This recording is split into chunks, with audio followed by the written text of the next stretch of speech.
Good morning, everybody. Good afternoon. Yes.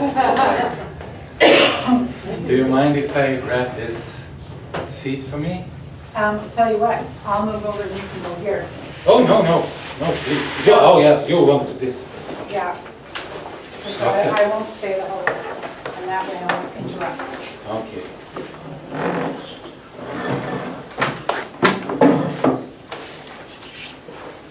I didn't even know Tim Hortons made little cups like that. Oh, yes, maybe they started maybe here, just in time.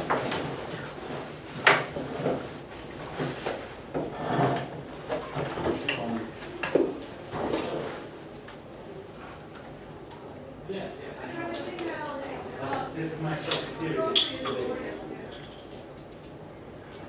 Look at this, everything's saving, everything's working, oh my goodness.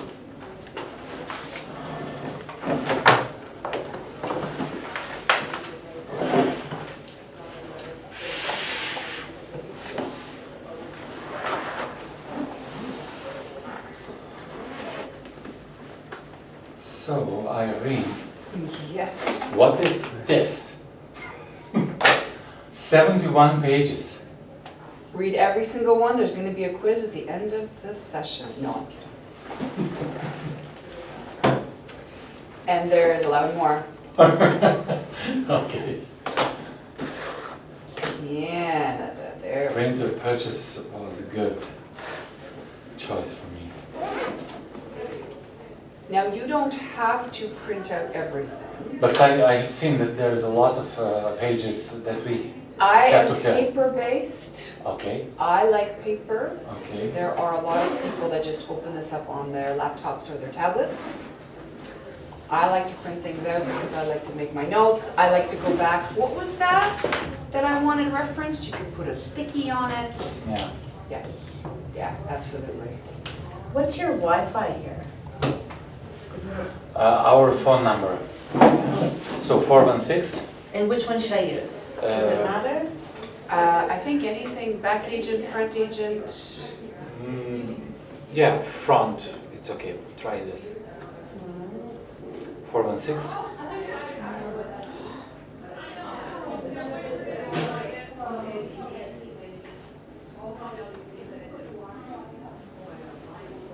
So 416 8643 888.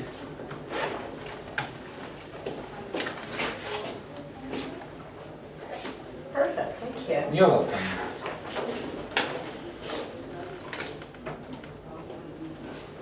Do we want to put that on the Wi-Fi on the board?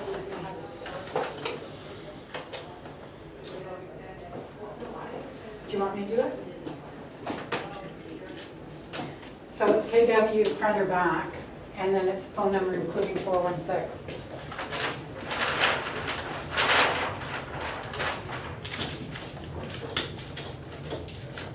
Sharpie fest here. Do that.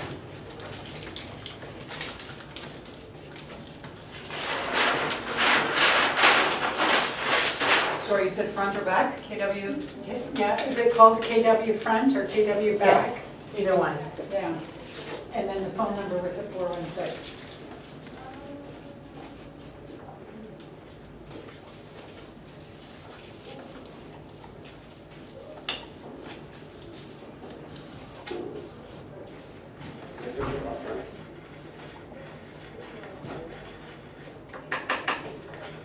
There we go.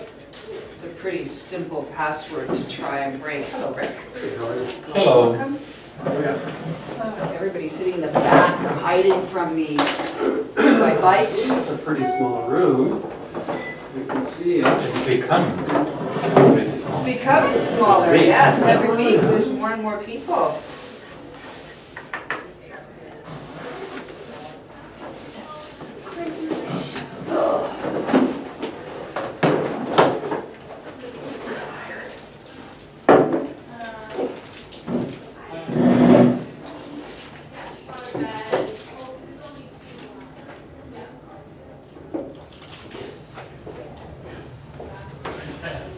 finally I started in my future life.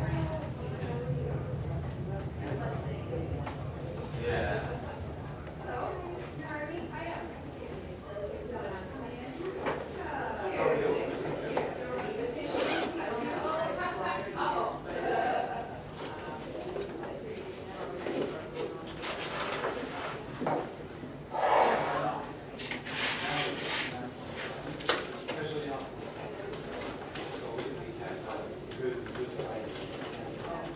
It looks pretty good. You got it from, Freshie? oh, okay. Across the yeah, that's road? good. I'm Rick. Sorry, Rick, I'm Carolyn. I actually work out of the office, so. That's Heather down the way from. Hi, Heather, how are you? Good, how are you? Nice to meet you.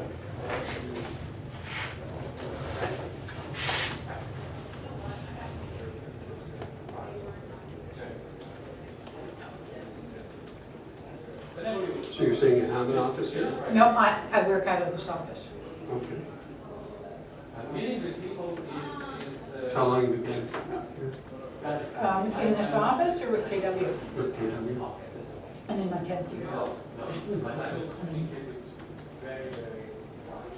I'm with some group, and I'm looking around, I'm gonna go to United Home tomorrow. Big feed up for some time, but talking to people, and there's a couple that say, well, you know, the training here is great, and can't beat it. Even though I'm in my 9th year, I was never formally trained because I started at something different, zero training. And are you working full-time in the business? No, but I want to. And that's, I used to the first 5 years. I did traditional the first 3 years, and then I started doing rentals, flips. oh, nice. And I got some money and a couple years on. Traveled. No. So how do you find it from that point of view? Meaning the training or meaning KW? Well, yeah, I mean, the whole thing, right? What I like- Right at home's $99, which I guess this is, and $350 per transaction, which this isn't. Yeah, you pay for what you get. It's really, I mean, Sutton doesn't have huge fees either. And I No, it think doesn't. it depends on what type of business. If you're going to doing $100,000 a year in business, your commission's not a lot, and you may not need a lot of guidance. But if you're building it like a business to build a business, in my opinion, of course, I've been here for almost 10 years, this is the place to be. Because you get good guidance, there's lots of things to learn, and what I like, I came from Remax, what I like from here is everybody shares. It's not this sort of like there's only a little bit of business, there's an abundance out there. Sure. And I love that attitude, like, here, let me help you here, or whatever. I remember with you many times. I was at Neighborhood as well. This is my 4th KW office. Is that I'd be in a situation, I'd call up and say, who's the most experienced agent in the office? Who's Miss Sarah? How would you work it, or whatever? Or sometimes all the mentors in the office. Like, they would always come with ideas or suggestions, or, Philip was my broker record at Neighborhood, and I followed him here. And I mean, usually if I have a situation, like, here it is, this is what I propose, and that's great, have you thought of this, or whatever. Like, there's always, it's always collaborative. And I find it makes a difference. It makes a difference. And a lot of sharing of best practices or brainstorming, mastermind groups. Yeah, that's what I'm looking for. What I started off doing was open houses. There were an abundance in 2010 and 11. And 24 months. Yeah, But business has changed. yeah, it's changed. It's Big time. absolutely changed. It's changed. The technology's changed.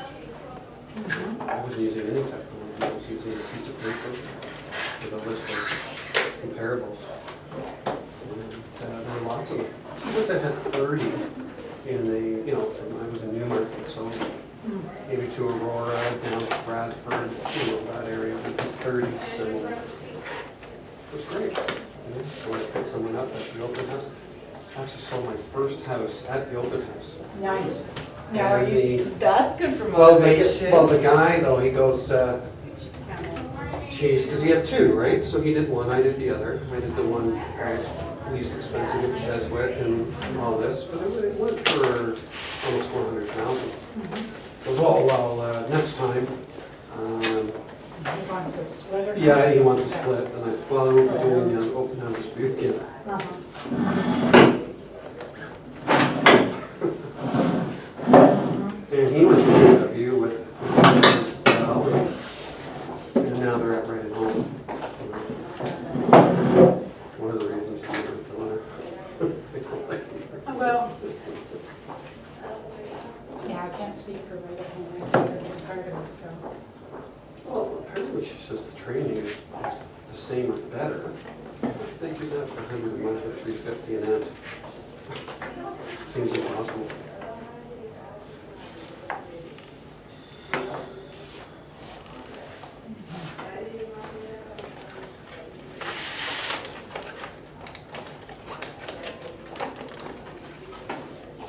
I don't want to go over there. So, are you still in Newmarket or Lower Market? Well, I live at Yeah. Bayview and Shepherd now. So. Gone from that. Well, coffee or anything? It works there. Well, yeah, because you've got knowledge. I moved there in Okay, for 72. gosh. So, I really forgot. yeah. Well, there was 12,000 people. No, it's In about- your Right outside, right? 1,200. Yeah, so I might not see And we're looking at the opening of the tannery, which is our training station. There are a lot of government buildings and stuff. Right. Davis Drive and Brook Shields. which they're- Oh, my word. The mayor was really, really a great guy. Ray Did you Tweed, find me on his daughter-in-law, he's gone, but his daughter-in-law's on council. Second last mayor's son is there, so, you know, like, it's still a small town, Not in that position. sort of thing. Well, I don't know, you have to get elected, so, and there was a mayor in between, so. He's a good guy, went to school from John. Oh, yeah, yeah. Well, But there's a lot of new people, a lot of things happening. yeah. I think, doesn't Newmarket have a community or an area that's all green or And I remember you. green build or? No, we have like a park system and a trail system. No, I don't think so. No, it's just so like. You know, like a chunk that's designated green. No, he just said. No, the houses were built by.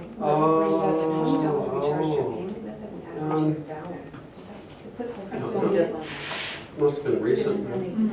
I don't know, about 5 or 7 years old. Oh, yeah. Well, maybe then. Yeah, just put my, I don't even work that. I just put my card, I didn't even think you.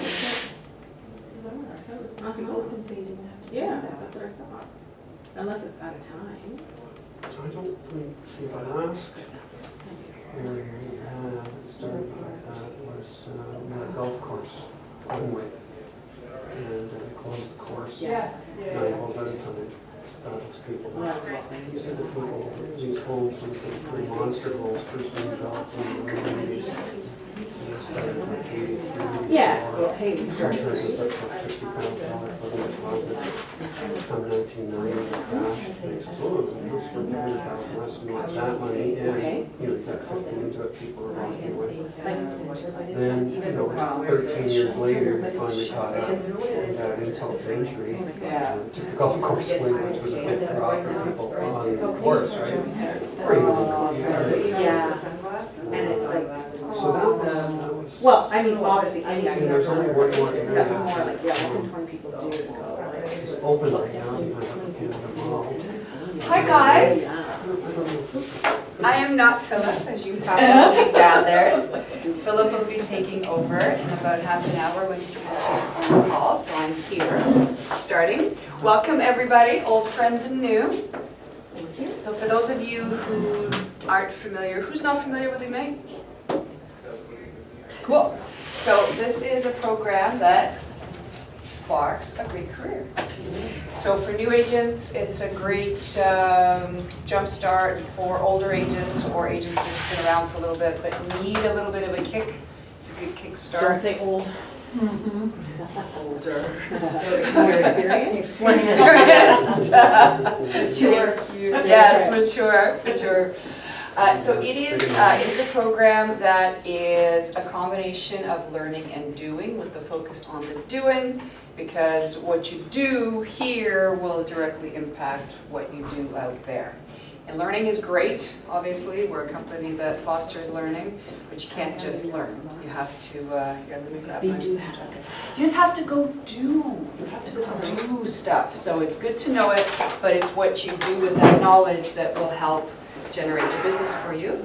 Oh yes, I'm sorry, I've just kind of. Was it you? I've spread out. No, it's okay. Let's just in case we have more people showing up. I don't need to take over the whole room. Hey, Marie. Hi. So today's session is session number 1, and who got the email with the materials for today? Okay, so there's a few of you that didn't. We're going to get Andy to make sure, that Andy gets everybody in the loop and has all the materials sent out to you before all of the sessions. So there are power sessions, which are these here today, the learning part, and there's the mission sessions, which is when you go out and you do what you're supposed to do, which is lead generate. So we've split the program out a little bit. Traditionally and conventionally, you do your calling and the learning from this room, and it's a 3-hour session.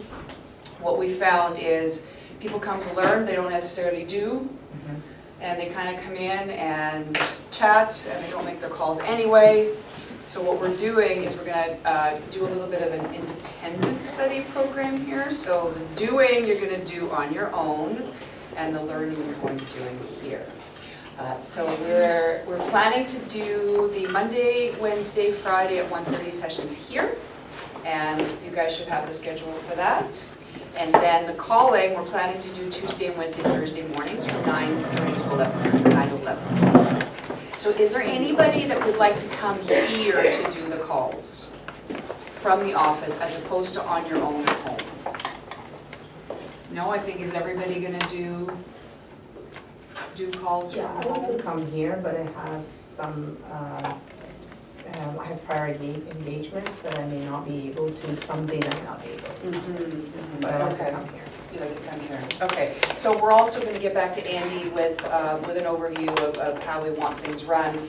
So if you're going to be here, maybe we can do a Zoom conferencing with other agents who are calling from home. We'll figure that technology piece out. Part of the tracking for the program is you keeping track of how much time you spend on your calling or door knocking or other lead generation, and how many contacts you make. And the idea is to make 10 contacts a day, every single day, to get yourself in the habit of lead generating. Now that might not sound like a lot, but it might take you 20, 30, 40 calls to actually get 10 contacts. And a contact is somebody that is an adult and speaks English that you have a conversation with about buying, selling, or investing in real estate. And I say that because if you get a child on the phone, you ask them if mom's home and they say no, that's not considered a contact. Be fair to yourself, don't cheat yourself, figure out how many people you really are having a conversation with. So be true to yourself and keep track of what it is that you're doing, because that'll help you longer term. The more people you are in contact, the better your business will be. Make sense? So I know I've got a few seasoned agents in here. Donna, do you want to give us an idea of what you're sitting in for? Because you've been around for a while and you're successful in your business, so tell us why you're here. I think you can always pick up new tips and just for group camaraderie, to be honest. Okay. We've got, what about you, Marie? So motivation, accountability, and a refresher. Yeah. Yeah, that's good. That's a good word, because refresher is really something that some of us that have been around need as well. So another word. I'm really looking for best practices, Okay, great. right? So the stuff that I may have been doing for the last 34 years, might not be the best. Right. Like there might be better, like, it Better might way be to like, do it. oh, of course. Why did I'm I hoping think to of have that? those, yeah. It's the V8 moment, right? Mm. I don't know if I met you. Welcome. What's your name? Pam Haynes? Oh, Pam. Yes, hi. Yes, I know you've been talking to Philip. Welcome. Yes.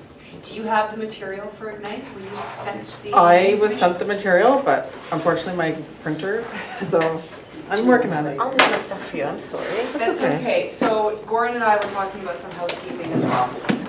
All of the material can be printed. If you are a paper-based person and you want to print it, go ahead. Goran and I were comparing notes. Excuse the pun. In that we like paper and we like to make notes on paper. If you're more tablet-based or just electronic-based and you want to put things on your tablet or your laptop, that's fine as well. Whatever works best for you. So keep in mind, this is a 12-session program. It's going to last a whole month. It's a commitment to be here and to commit to the 12 sessions, 2 hours each. We understand that. We really appreciate your time for you to do this. And it will help you. If you can commit to something that will help you build the habits here, it will help you in your business long term. Right? Great. We will figure out by sort of the end of the day, we'll kind of figure out how to keep everybody in the call loop, how to be accountable. We'll, Carolyn, we'll figure out the best way to do that to make sure everybody is on the phones at the same time. We'll figure out sort of a communication method after that. Okay.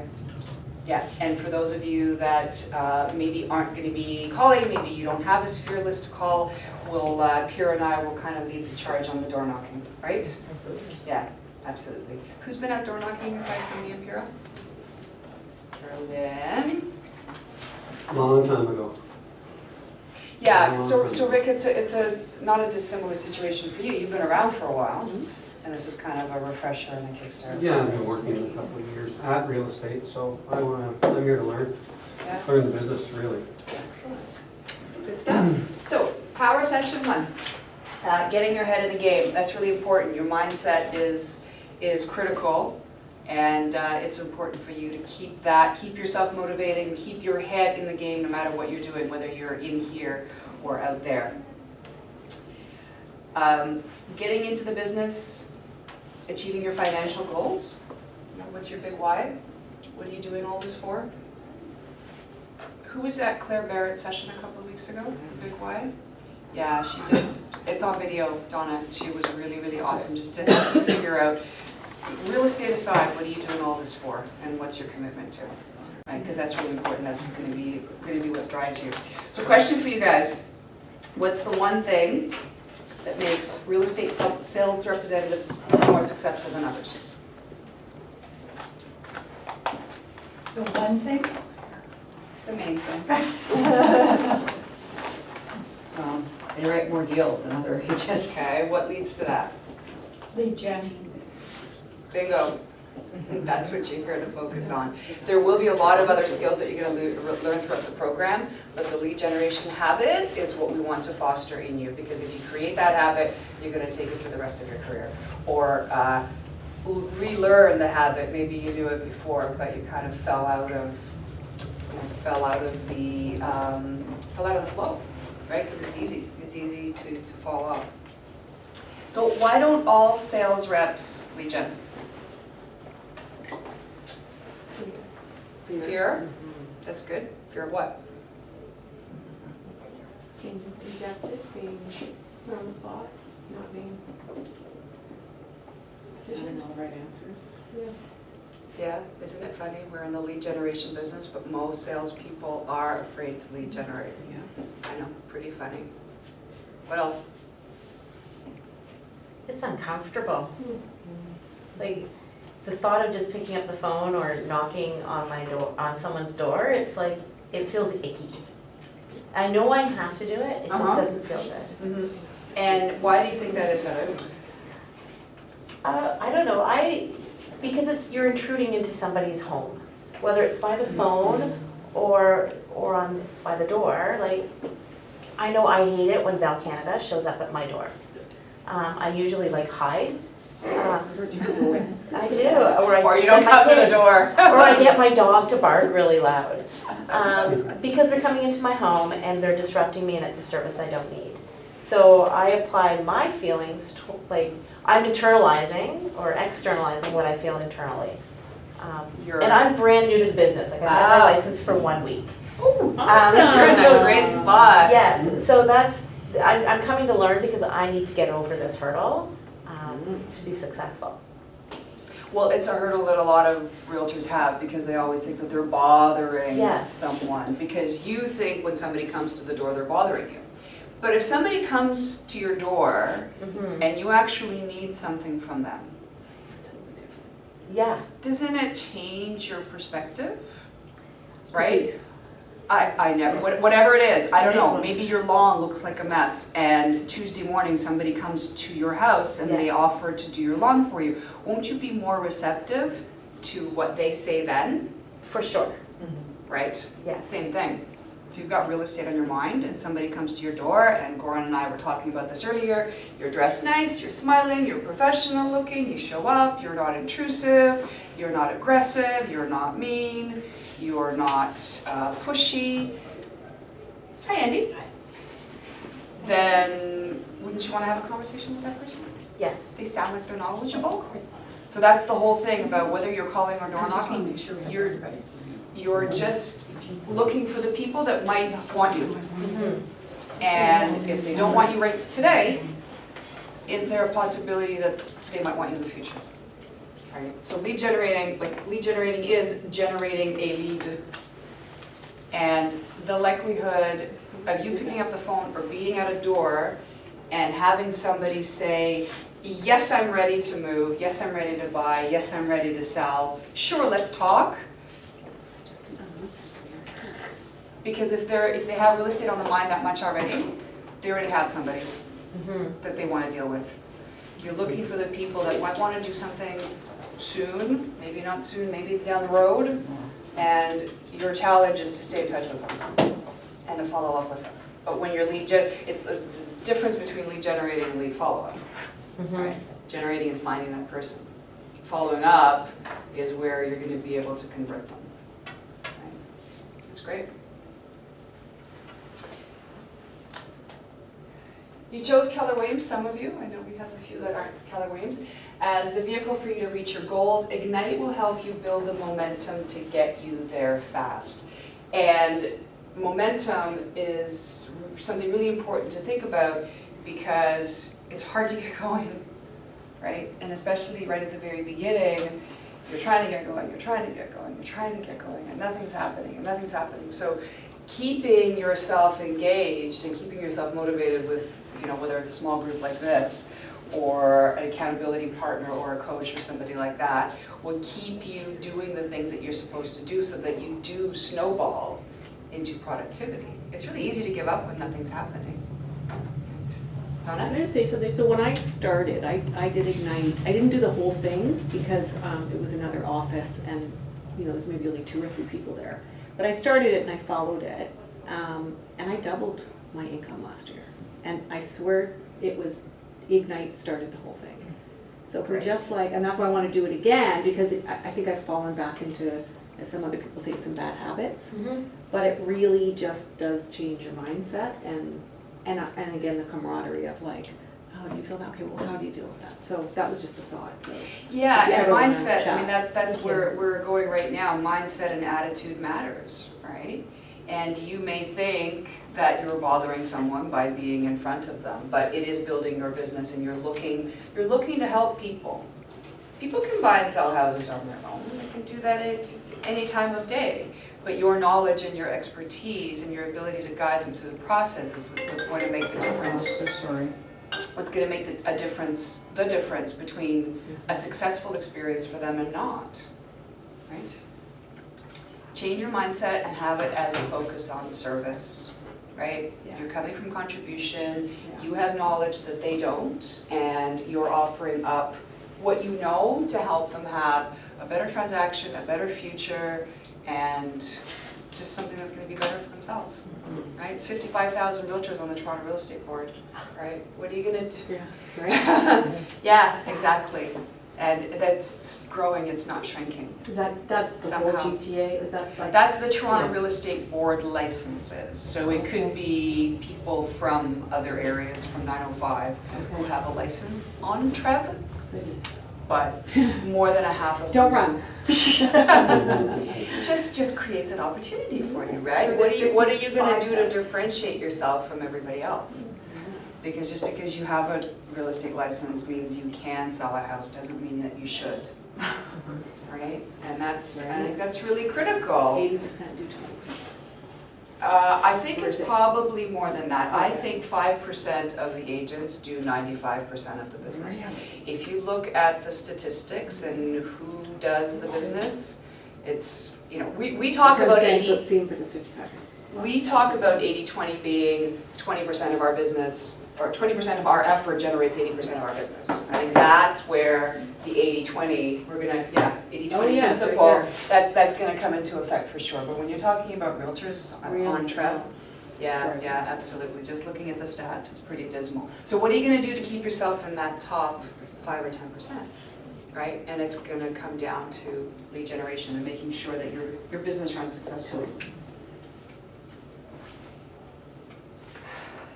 I'm assuming that the videos didn't get out, right? I don't think so. Okay, so there's going to be, we're gonna send you the mission, and there are some videos on there that we want you to watch because it just helps you kick your mindset into gear. For the non-KW folks, we do have a link for those that don't have On our access to my. portfolio?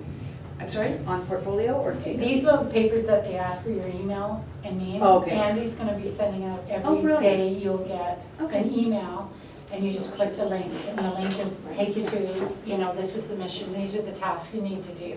Or these are the things we want you to read before class. And then I believe it'll also have a link to the manual where you go for the class, in class. Right. But that's why you drop these off, is just so we can make sure we have everybody's email address and name so that the right information gets out to the right person.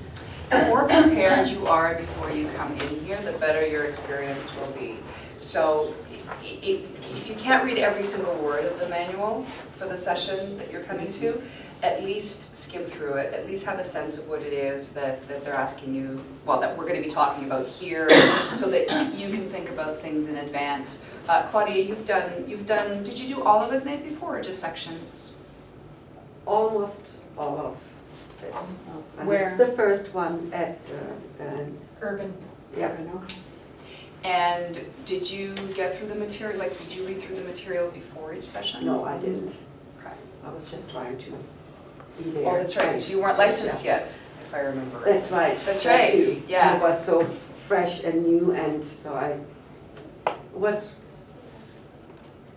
helpful. Yeah. Very good. So And for those- every time you get something else out of it, there's a different approach, different way of, everybody has their Which own is why we've perspective. got some seasoned agents in here as well, who just want to brush up on their skills and figure out what can be done better. Everything changes, right? Everything, between technology and just systems and everything else, it's a very different business now than it was even 5 years ago, never mind 10 years ago. So the 6 personal perspectives: self-mastery, 80-20, E to P, that's entrepreneurial to purposeful, being learning-based, not having limiting beliefs, and being accountable. This part, that's very tough for a lot of people because they might come up with their goals and what they want to achieve, and then they're not willing to do the things that will take them there. And when you do have somebody else, like this room, holding you accountable for what you're supposed to do, you're more likely to do it because you don't want to say to somebody, oh, I didn't do what I was supposed to do. So what each instructor at the beginning of the session is going to do, and we'll have Carolyn here for continuity, is we'll ask, so how did you do in your last mission? How did you do in your calls? How many calls did you make, or doors? How many contacts did you make? How did it go? What did you learn? There's going to be only a small number of times that you're going to want to say, I didn't do anything.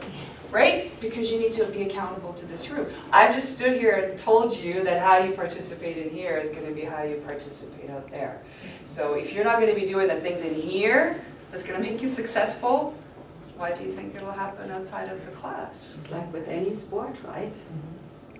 When you don't, the way you practice will show up the way you play. Yeah. If it's a sport. Exactly. Yeah, it's the same thing, except now it's just activities. Mhm. Activities for sales, absolutely. Okay, so if you guys could watch, once Andy sends you the material, if you could watch the video as well, because that would be good. Self-mastery, the possession of great knowledge, skills, and habits that make you the master of you. And what do they say it takes to build mastery? I think 10,000 hours of doing something to actually master it. The sooner you start, the closer you'll get to that. I think for us, we know that mastery is an ongoing process. And even if we don't master it 100%, at least we can do the things that will help us get there. Know your goals, know your strengths and weaknesses. So for you new to the business, think about what your strengths are in other parts of your life and what can you bring to sales. For those of you that have been around for a while, what do you think your weaknesses are and what can you improve on, right? So if you start with that, at least you have some knowledge base of what it is that you want to work on. And know how to work with both so that you can create your skills and habits to reach your goals. And that's what we're going to help you here. So committing to the 80-20 principle, so 20% of your efforts will generate 80% of your results. And the 20% boils down to lead generation. Now down the road, when your business takes off a little bit and you're able to bring somebody else in to help you, then you can start moving off some of that 80%. But for the time being, if you just started, then you need to focus on the things, you need to focus on everything. Right? In Ignite, we identify your 20% for you. Your money-making activity, lead generation. You're going to hear that a lot. You're going to hear that a lot in this class. E to P, entrepreneurial to purposeful. High achievers are always looking for the purposeful way. By doing this, they break through their natural ceiling of achievement. Who's read MREA, the red book? Millionaire real estate agent. Okay, you have? Great. Great. You've got a copy. Yeah? So it's that natural ceiling, right? There's going to be a ceiling that you're going to hit that you can't break through until you learn new habits to get you through there, right? And if you've been doing it for a while, you're going to have some habits that you're going to have to break. If you haven't been doing it at all, then you want to create the habits that will just naturally take you through there. I'm so excited. Ignite is not only designed to help you start your business, it is designed to help you grow your business. So the idea is that you take these habits, and once you're done the 12 sessions, you keep going and you keep doing these things that helped you through the session. It's a habit building. It's a habit building course. Being learning based, well, that's what we are. We're a learning based company, right? You just got to take what you learn and bring it out there. Remove your limiting beliefs. Heather, I'm bothering people. What else is a limiting belief for somebody? I'm not good enough. Yeah. I like that. Yeah. Like same with me. I think that, I may not be knowledgeable enough in case they ask me a certain question. If I don't know, then I'm not going to look as professional as I think I am. So what can you do? What can you do to help you there? And just add to my knowledge and be prepared. Yeah. What would be an example of a question that you think somebody would ask you that you may not know the answer to? Like somebody asked me, do you know that house over there was sold last month? But it wasn't on MLS, for example. It didn't come up in my search or in my preparation. Now, are you talking about at an appointment or just your Door job? knocking. Ah, that it wasn't on Expect MLS. to know everything. It was, yeah, I know. Wasn't Yeah. perfect. You wouldn't know. So Okay. before you go door knocking, do you do your research? Do you Yes. look to see what's listed and, well, obviously listed, you don't want Yes. to go to this house, but you look to see what's sold? Yes. Okay. So somebody says, that house sold. it may or may not be true though, like I have come to a case when the house was not sold. But Oh, Answer rumor. for you. okay, great. That's a great question, I don't have the answer for you. May I take your email down and I'll get back to you on Yeah. that? And you get their contact info. Mhm. You're not gonna know everything. You're not And gonna- then you not look on gonna know Geo everything. Warehouse and then you can get back and say It's yes. better to say, you know, you don't wanna go out and not know anything, but hey, that, I don't know about that one, but I'd love to get back to you. Mhm. I think people value honesty, Absolutely. Mhm. and I think if they're just being obnoxious and trying to trip you up, it's probably not somebody you wanna work with. Yeah, or somebody that you don't wanna look at under your skin. But the thing is that it's a limiting thought. Yes. You know, that, like, I know that I will ask them, you know, I will tell them that I don't know, but I'll have to get back to you on that. I know that it's just, Can I give you a hint? absolutely. There's, the words you use are very important. Don't ever say, I don't know. Mm. You know what? I'm not sure about that. Oh, I didn't actually see that. Let me look into it for you. Mhm. Just little things like that. Why don't you know? Change the perspective. Right? Yeah, you just, you're saying the exact same thing. You're not giving them an answer, you're not lying. Mhm. But just the verbiage could be a little bit different and you sound like, I won't say I forgot. I'll never say I forgot. You know what? I'm sorry, that slipped off my radar. Mhm. Oh. Right? Mhm. Because I said I forgot once. It was in 1993. It was one of my listings and I didn't do a market service report. Because this was, I mean, there was nothing happening in the market, right? Mhm. And I was doing market service reports every single week and then one week I didn't. And the seller said, why didn't you do the market service report? And I said, I forgot. Last time I did that. Mhm. That's Yeah. a good point. So what would you say now? Because nothing's If you, happening. let's say you really would forget. It fell off my radar. You know what? It's still on my list. I haven't gotten to it yet. I'm so sorry. I'll take care of that right away. Mhm. Same thing, right? I understand. I mean, Sure. it's not, Yeah. I heard somebody say to a client, I don't have a clue. Why don't you have a clue? You're the professional, right? Don't ever say that. Don't lie. Like Carolyn said, people appreciate honesty. Do you know what? I had so much on my plate that I didn't get to that for you. I'm really sorry. Let me take care of it. Right? Say the same thing. Make sense? But getting back to the limiting beliefs, this is something that's leading into that, Pira. Oh, so the other reason that the manual is good to print is there's a lot of scripts in there. So even if you just print the pages of the scripts and mark them up and highlight them and practice them, don't practice them when you're supposed to be on the phone, practice them in front of a mirror. In the mornings, at night, whenever, the more you practice, the better you'll get. So, Pira, I have to be an expert and know everything before I can begin my business. I'm not valid yet. You know more than they do. You have more knowledge than they do. And even just a little search of a neighborhood will give you better understanding than most of the people out there.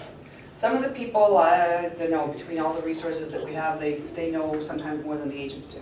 But those are few and far between. I can't be successful yet. I will need to invest a lot of money to kickstart my real estate career. We know that's not true. Your feet and fingers. Dial. Smile and dial. Because I'm in the business will come to me naturally. Oh, that's a good one. Not in Toronto, right, Sandy? I don't need to devote 3 hours each day to lead generation.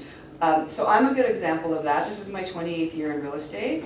And I spend 2 to 3 hours a day lead generating, right? If you didn't need to do it, if I didn't need to do it, or if you didn't need to do it, I wouldn't need to do it. I just wake up in the morning.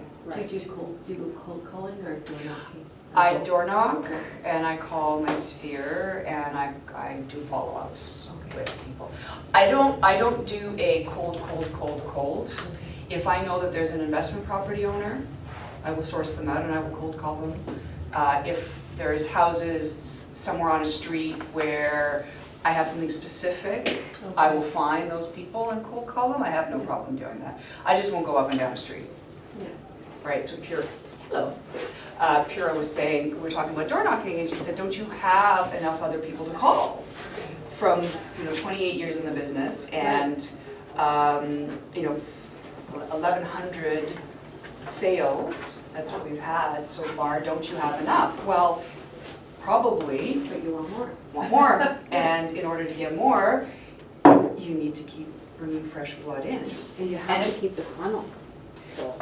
of new people. Right. So, yeah, if we just woke up in the morning and waited for the phone to ring, we'd still have probably an okay business, but if you want more and you want to build it, you want to build it bigger, you have to keep putting people into the funnel, for sure.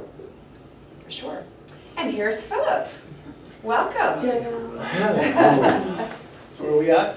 Six personal We perspectives? were at Limiting Beliefs and we were just getting Carolyn, you can to do the that. accountability. Can I get your little- I think you're too far. Here it is. Yeah, It is page 12. I hope they can move that. Pam, 10 row? 10 ROWE. Yeah, ROW. ROW. This No, that. well, actually, No, that's that. turn your limiting beliefs into unlimiting beliefs. I think that's really, really good. So you take those negative thoughts Okay, thank you. and you turn them into something that will help you move ahead. And with that, I'll leave you in Philip's Thanks, hands. Anne. Thank you.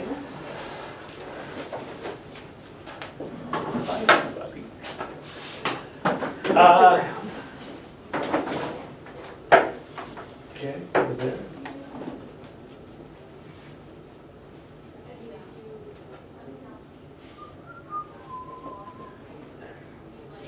Just going to get caught up.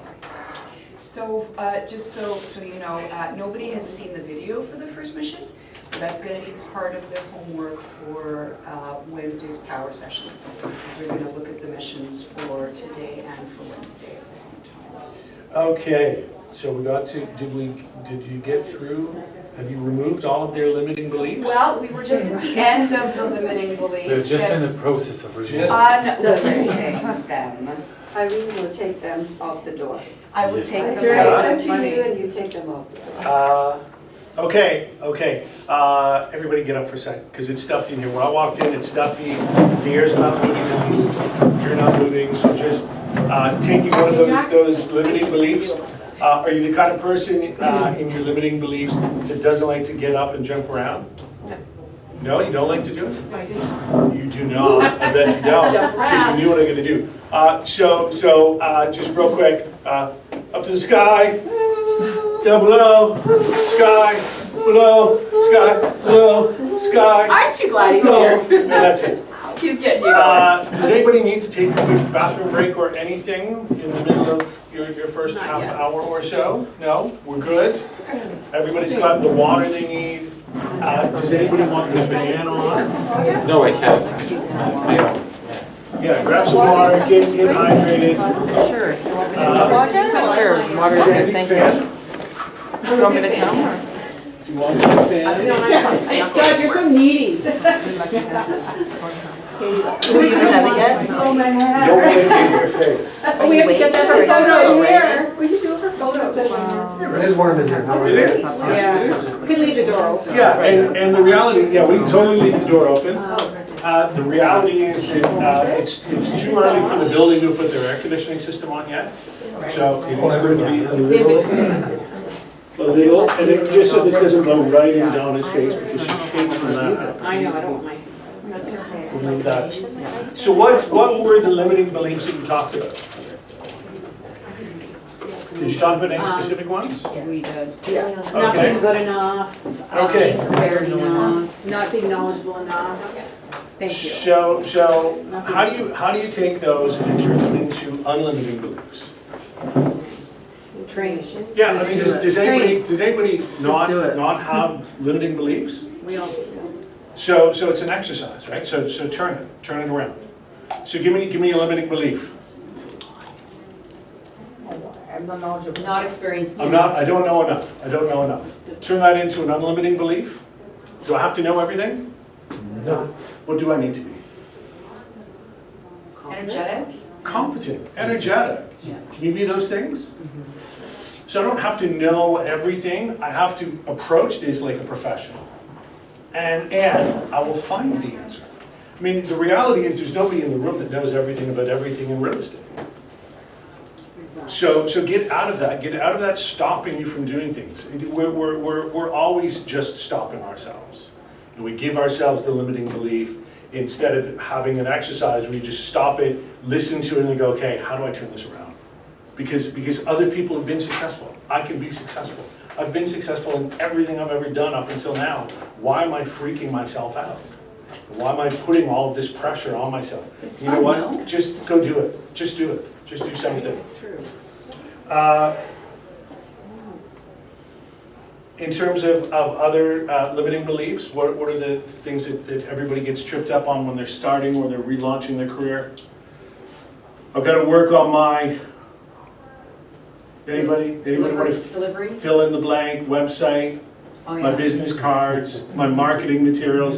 Do you believe you really need that to be able to develop a great relationship with somebody in your life and become their real estate person of choice? Do they ever stop you in the middle of a great discussion somewhere and say, hold on, I'm just going to pull up your website for a second. I just want to double check. You seem amazing, but let me validate that with a website that you probably didn't even build. It's silly. It's silly. We turn that into a limiting belief. Anything else? What are the other things that stop you from going out and lead generating the way you know you should? Just what to say. Yeah. What do I say? What do I say? What am I going to say? Yeah, so the reality is, do you need to know exactly what you're going to say, or is the act of picking up the phone or turning to the person beside you and starting a conversation, is that where you're going to build a relationship? Yes. Yeah, does anybody in any profession ever have a first day? Everyone does. Yeah. So no one knows how to do it. What you do is say, I'm going to start where I am and I'm going to learn. I'm going to get better as I go. But if I don't start, if I wait to go to the gym till I've learned how to be a personal trainer, it's ridiculous. I don't get any of the benefits of learning how to be at the gym. So you've got to get past that. So what I'm going to do, I'm going to give you 4 minutes. Pick the limiting belief that right now you really believe in your heart is stopping you the most, is scaring you the most, and turn it around into something that's an unlimiting belief. Let's take one of your big ones and let's kill it. 4 minutes.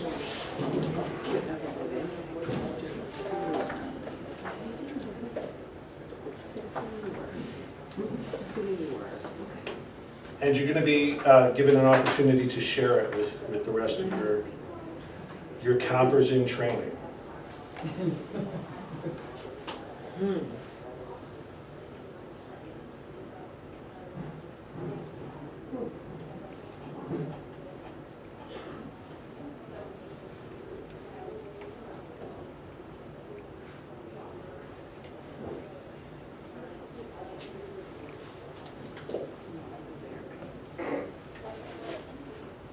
Do I have to separate the two? Probably wouldn't be the first time.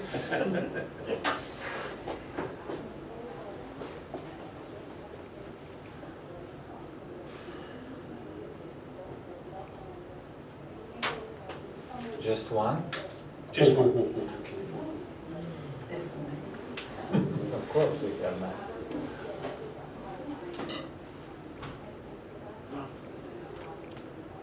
I don't know how to unlimit it. Do you have to do that or you? Yeah, you unlimit it. Kill it. What is That's it? why it's I'll limiting, help- because I I'll don't help you know. with it. What is it, D? I can't tell you. The big one, no.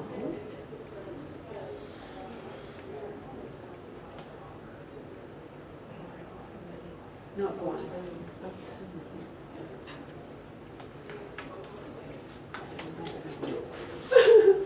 Right? That's true. It's totally mine.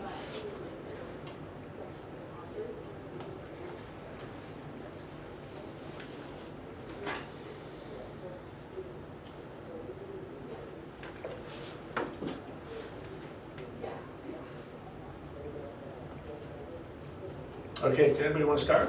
Does anybody want to be the brave soul in the group? I will. Okay, Marie. I will. So I picked one of many.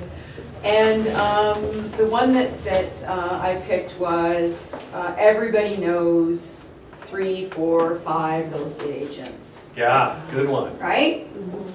And so the way I turned that around was, first of all, they may know 3, 4, or 5 real estate agents, but none of them happen to be on the phone with them right now asking to help them buy, sell, or invest in real estate. Okay, so that's one way to turn it around. The other way to turn it around is, yes, they know them, but they probably don't actually work. They probably don't, aren't especially experienced. And they may not even know the area that this person is interested in buying, selling, leasing or investing in. Yep. You Good. can answer that a few other ways too. Yeah, right. Or in general, they just suck, the other people. Yeah, I've had a few false starts over the last couple of years. And so I get a lead and it was a good lead. And wouldn't be able to convert the lead. And I thought after that, geez, this has happened 2 or 3 times. Why even bother? What's wrong with me? Why is this happening? And what I didn't do was look into it and say, hey, okay, well that's just one person. What can I learn from this? What can I do different next time? I think I went into it with the same fear every single time. And the thing was, I wasn't really, I was trying to get something for nothing. I wasn't really in the business. I was trying to get kick-started using someone else's chi, if you will, right? Like not my own thing. And easy, I wanted the easy route, right? Without working at it. So, from that, I would definitely now, follow up on that. Okay, so it didn't happen. Why didn't it happen? Yeah. Talk to other people about it. Yeah, it's okay if it doesn't happen. Yeah, I think talking to others is a big thing. Yeah. Like being here, right? Yeah, and learning. Getting other ideas and learning. Learning. Goran, you had. My biggest concern is English knowledge. Yes. And but the solution is in front of me. I have to struggle with this. I have to use simple words. I have to live and to win. And of course, I will improve my English during the time. So this is a little bit frustrating for my beginning. But I'm positive I will be fine in maybe year 2, 5. We'll see. Good. Absolutely. Donna, let's work on yours together. Oh, God. Okay, so mine is that there's always better teams or agents with these amazing, all-encompassing brands. Videos, this, like, blown away, and I'm like, I would use them. But, so, and I'm not really, I don't know how to unlimit it. I guess I just think, well, they're not me. And then I create my own brand, I work on that. Yeah. Does anybody want to take a crack at turning that into an unlimiting belief? Okay, so from my perspective, I like the personalized service of a one-to-one agent.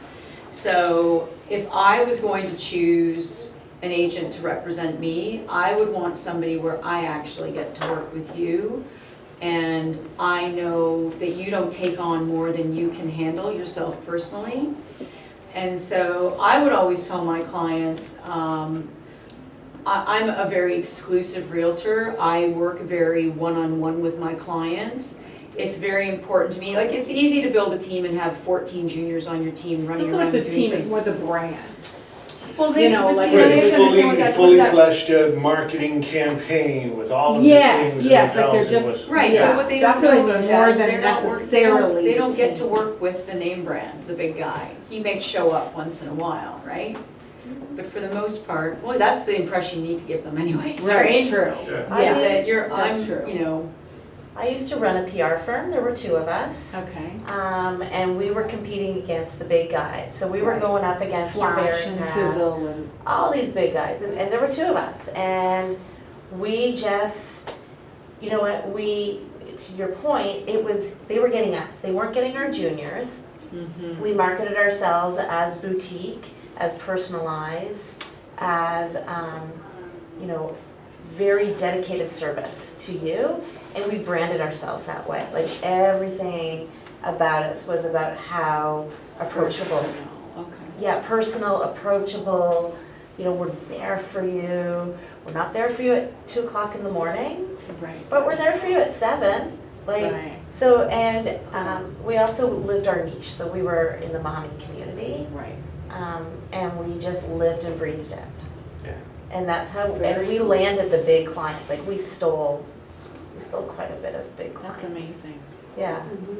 I think if you hold up whatever it is that's the big fear and say, how do I kill this? So if the fear is that I don't have the giant thing, what do I have? Right. So does the giant thing sell a house? Yeah. Does it? In your experience, Oh, it's not the agent, it's Right, no, the exactly. virtual Yeah, tour? it's not the sizzle. You can provide any market you want. Who finds the house for the buyer and Yeah, negotiates? you're right, it's the person. Right. Have you done it before? Yeah. You killed A it. few hundred times. Right. So already you just flip it around to, I don't need those things to do my job. What I need is me. What you need is me. Right, I mean, doing a video doesn't make them a better realtor. If you want to provide a video for their home, you do that and can do that any time. You getting on YouTube or Facebook or Instagram and doing some flashy video where someone's interviewing you in your car while you're driving does not make you a better realtor. It makes you more attention seeking. Absolutely. You know, and so, you know, I'm gonna spend my time actually trying to find a buyer for your home. That's what I spend my time doing. Right. Instead of self-promotion, look at me, look at me, look at me, I'm actually promoting your home, right? Do you? Yeah. Do Yeah. you? I think it's the assumption, kind of what you're saying with the door Yeah. knocking, right? We have this assumption before we do it, and does it exist? No. No. I mean, look at No. all the people that do sales. Yeah, okay, so that's the mindset. We are, as we progress through the whole Ignite process, you're gonna find all kinds of things for you that feel like limiting beliefs. And you're going to start to say to whoever's up here, well, you know, but I tried. You know, that doesn't, no, where I live, it doesn't, nonsense. It all works. It's all about mindset and making something a negative into a positive and getting out of your own way. Real estate markets everywhere are relatively the same. They're built on the same things. Realtors are not. Realtors come from every incredibly cool walk of life. And the reality is that not every potential client is going to want to work with every potential agent. So figure out who you are, be you, communicate it, do an amazing job. That's how careers are built. Yeah, I couldn't agree more. I'm really tired of working with crappy agents. I'm telling you, Yeah. it's just doing their work for them, no return phone calls, et cetera, right? It's just unbelievable the quality of agent we have out there, especially in the last few years. I've done a few deals in the last few years, and just unbelievably bad. And thankfully, none of them are in here right now. The people that are in, that are committing to their own education, typically are the ones that are already, if not excelling on their way to it. So the last of the big 6 personal perspectives, and this is something you're going to hear over and over and over again, accountability. You're going to hear it from people who do real estate coaching. You're going to hear it from any business people anywhere. You're going to hear it in your personal lives. Are you accountable to someone for a promise you make, for a commitment you make? So in terms of the real estate side of things, really the way to sort of drill down to the essence of accountability is, are you going to own it? Are you going to own your successes, your failures? I have an accountability phone call every week with the regional director of KW Canada. I don't get to explain things. I either did it or I didn't. And there's no judgment, there's no blame, there's an opportunity to improve. But if we learn to build our businesses around this idea that if I said I was going to call 10 people today in my lead generating activities and I got to 9, did I do 10? No, did 9, that's pretty good.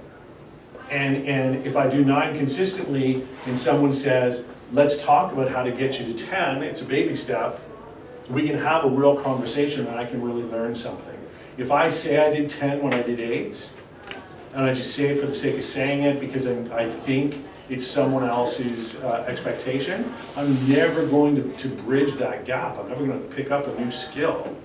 It's totally okay to say, I didn't finish it, I didn't do it, and I will do better next time. You know, I'm committed to my own stuff.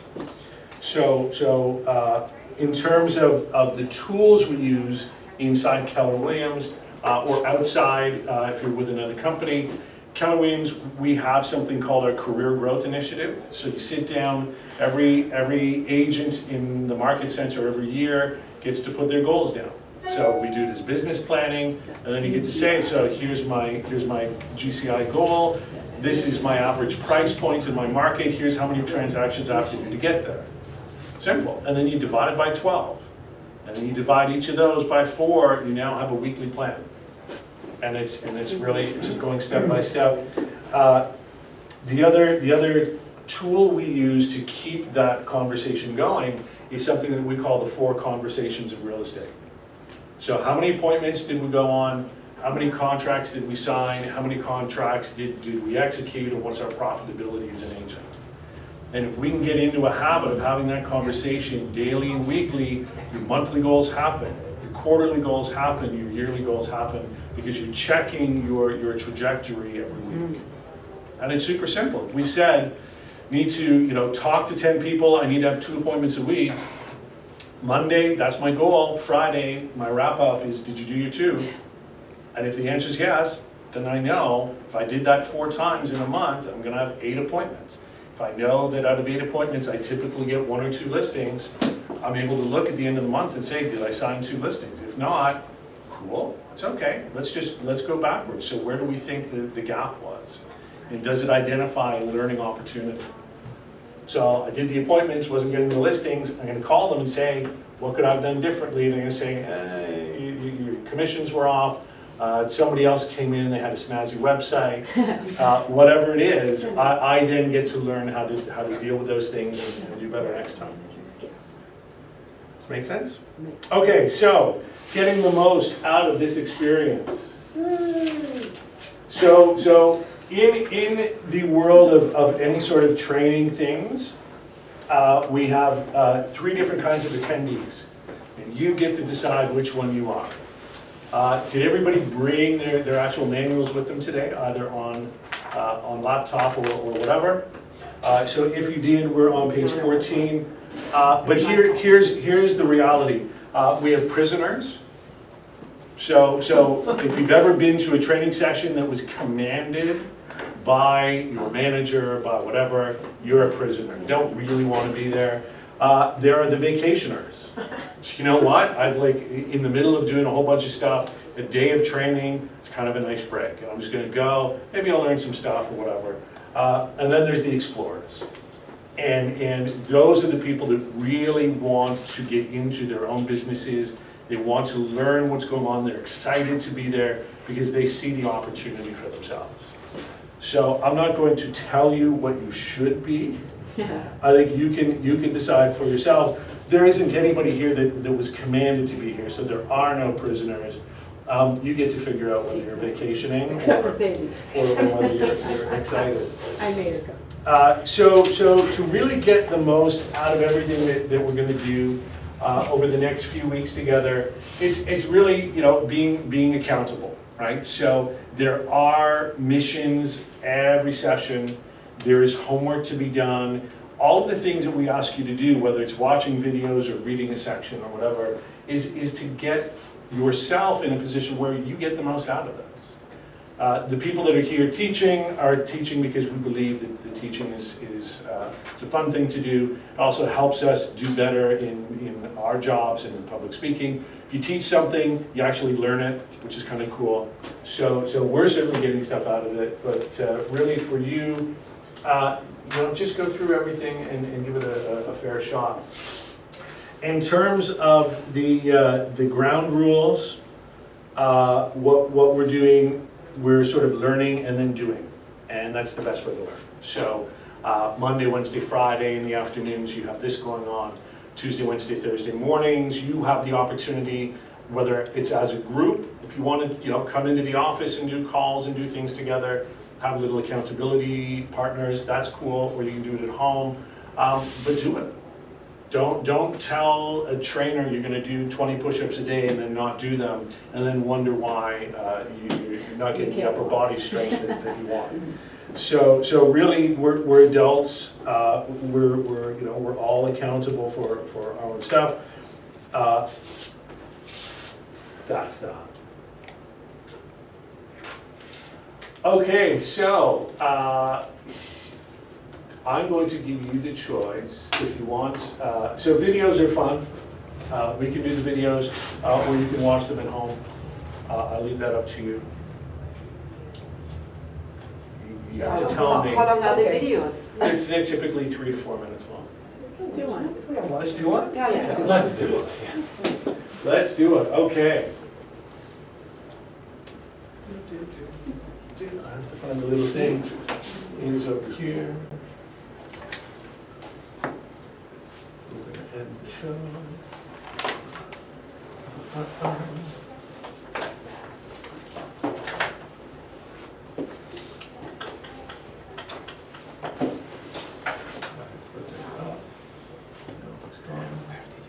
This is what happens when you let your wife touch the computer after you've been doing stuff. When you were Okay. doing that, why? That's great.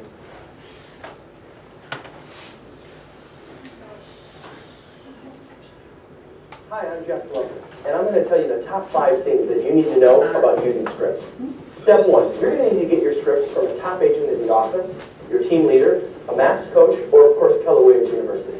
Step 2, we're going to need to do a total transformation of, instead of talking and telling, of asking questions. Selling isn't telling, selling is asking a series of questions that leads to a desired response. So instead of talking so much, we need to get in the habit of asking questions. And asking questions gives us control of the conversation. Control of the conversation gives us our ultimate outcome, which is an appointment set or closing. Step 3, we need to listen with good intentions. Well, what I mean by that is we need to listen to their answers instead of just listening to them talk and asking another question that comes to mind.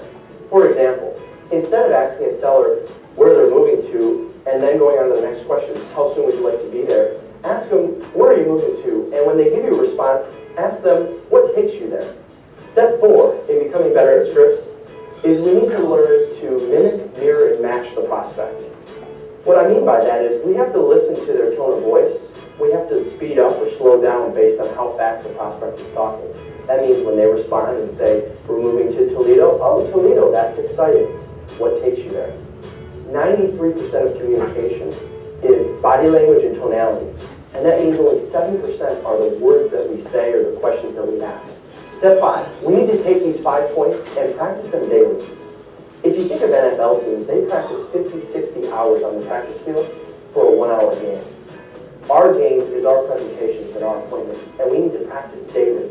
Everything that we've learned every single day before we meet with our clients. When it comes to scripts, my biggest aha is that everybody has their own scripts.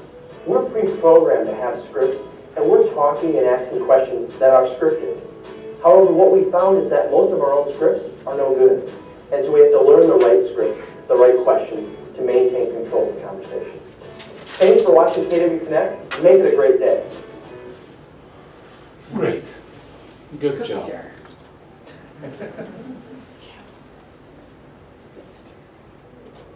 That was really well done. So the scripts are in here, in the Ignite. In life. Yes, we have scripts in Ignite. If you go to the Ignite page on KW Connect, there's actually a section at the bottom that has all of the Ignite scripts. But then in the actual booklets, as we go through different sections, there are going to be practice scripts in there. You can play with them and have fun. It's a super easy thing to do. So basic ground rules are the same ground rules that we use in life, right? And what we do in the classroom, how we show up here is how we show up out there. This is a bold learning. We know this. So be on time, be fully present.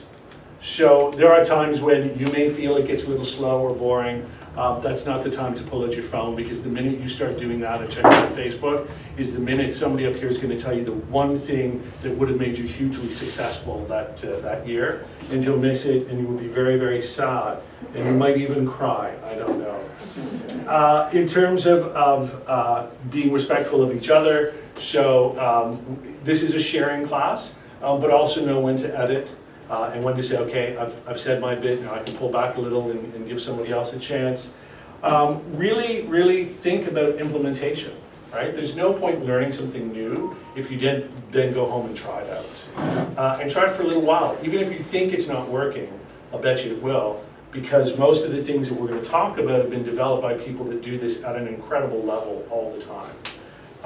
We know that this stuff works.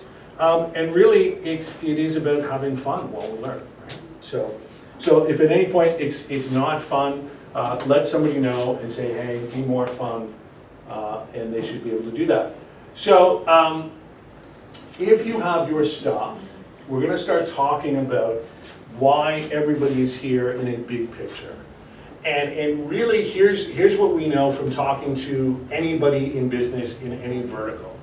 If you're showing up because you wanted to make money and you don't know why, where do you think your motivation level is? Where do you think your energy is? Yeah, it's kind of a drag. Has anybody ever had a job before that wasn't out of passion? Now, what's it feel like? You just show up, you phone it in. So what we try to do with our agents is really get to what is their big why. And it can be something that's super gigantic. It can be something it's a right now thing. I would really this year like to make enough money to be able to buy a new car because I have never had a new car before, and I really would like a new car. That's okay. That's your big why for now. But where we find businesses being really truly successful is when they're able to connect to a much bigger thing for them, and to then monetize it. I don't personally use the vision board. Lots of people do. I think it's great. I put a picture of a pony up and whatever. That's fantastic. My head, though, goes immediately to how much is a horse.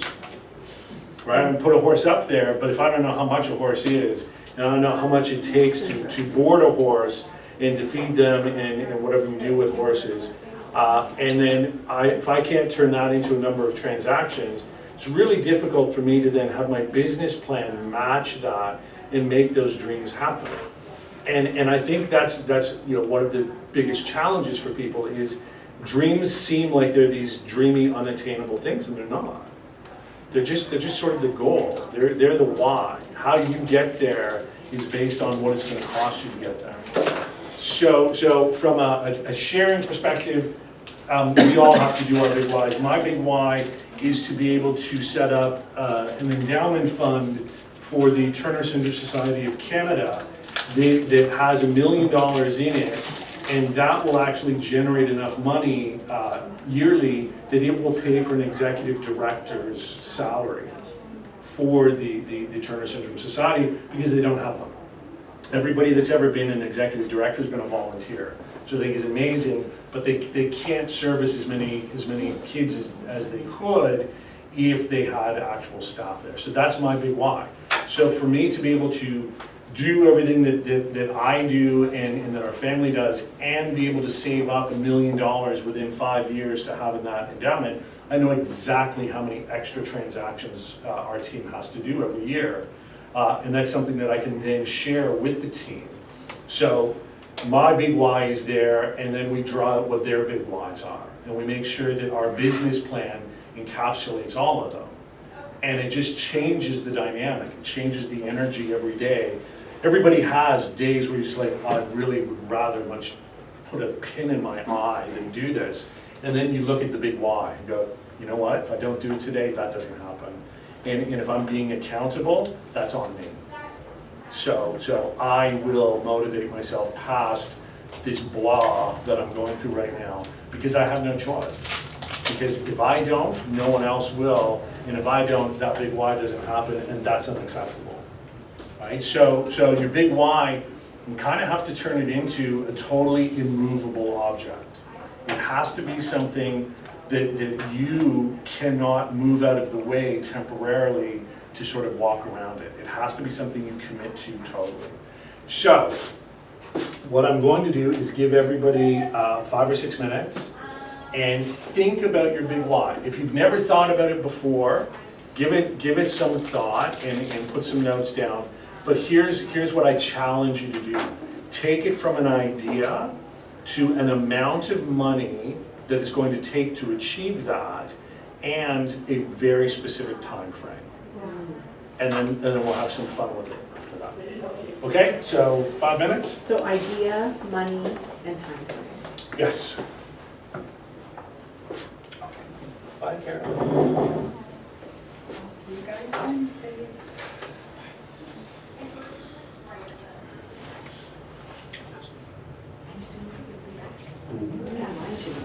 Changes.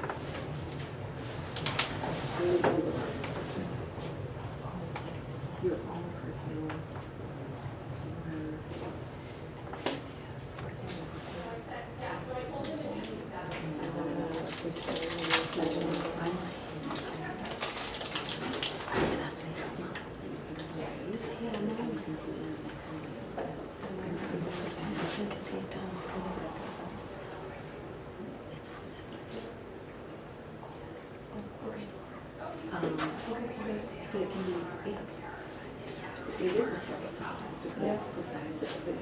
There's no shield.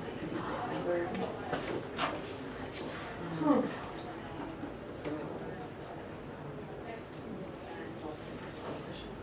It's a good thing. Yours is so unselfish and it makes me feel bad about it. Not so. 3 years ago, it was on one of the new Harley. So, Okay, good, all right. Did you get it? yeah, it's a good You have to follow him on Facebook to see it. Sure. Everybody's big why evolves. Yeah, because it shouldn't be something that takes you a lifetime to achieve. So you'll do it, and now I have another big why. Okay. It could be a big one that's all year. Could it be 3? It could be. Sunny's is like Your why be 3? big. Sure. Sunny's is like big. Like it could also be like huge. Oh, It yeah. could be just like. Yeah. Could be a little weird.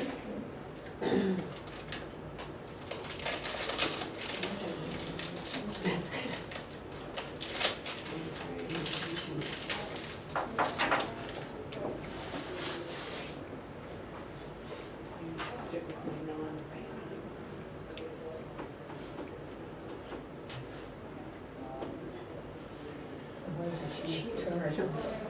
Because my daughter has it. My sister has it. Oh, yeah? The one I went to Iran for. Really? We need to talk about that. That's so That amazing, made me because that's shiver. so rare. That's It's so Yeah, rare. that's why I'm like. It's like one in how many? 1 in 35,000 live births. In the world. Yeah, no. It's a missing chromosome. Yeah. I can't even believe that. Yeah, I know, like, what is the person, like, most people don't even know what it is. Right. So this weekend is the annual conference. Oh, So it's in Niagara Falls this year. Yeah.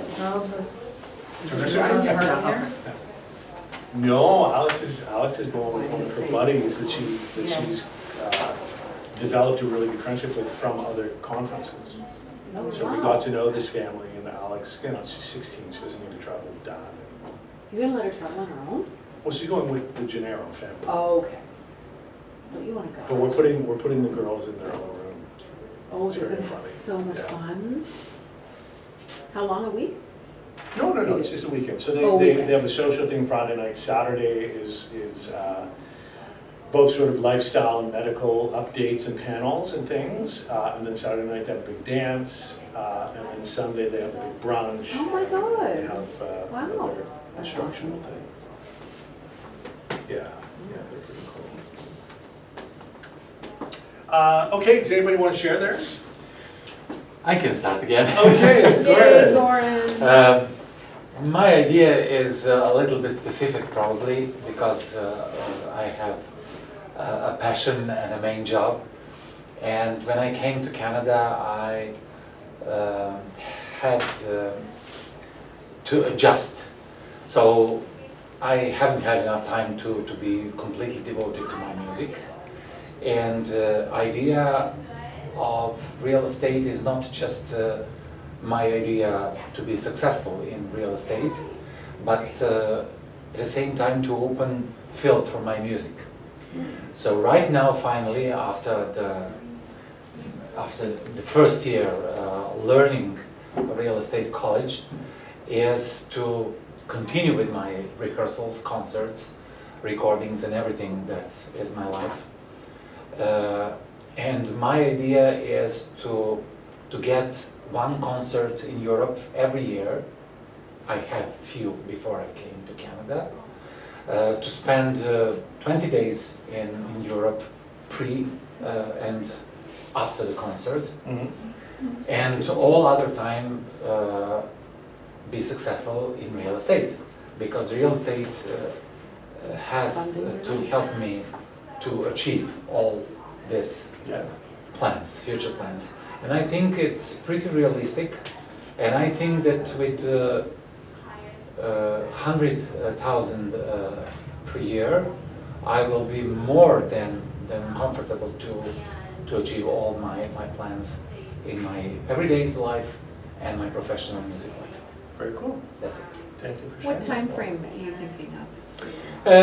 I'm not quite positive about this. I think that next year I can't achieve that amount, but from So within 2021, I think that will be possible.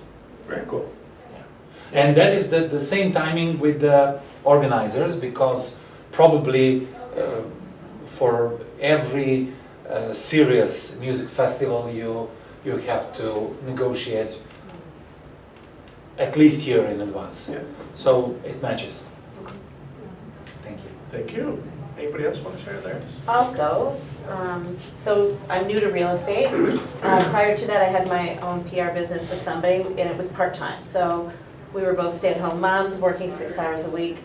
My husband, for the past 10 years, has busted his butt, working 12 or more hours a day. So my short-term goal is to make more than I did in the past 2 years in PR, which wasn't a lot. My 5-year goal is so that he can take time off and be with the kids, and for us to switch roles.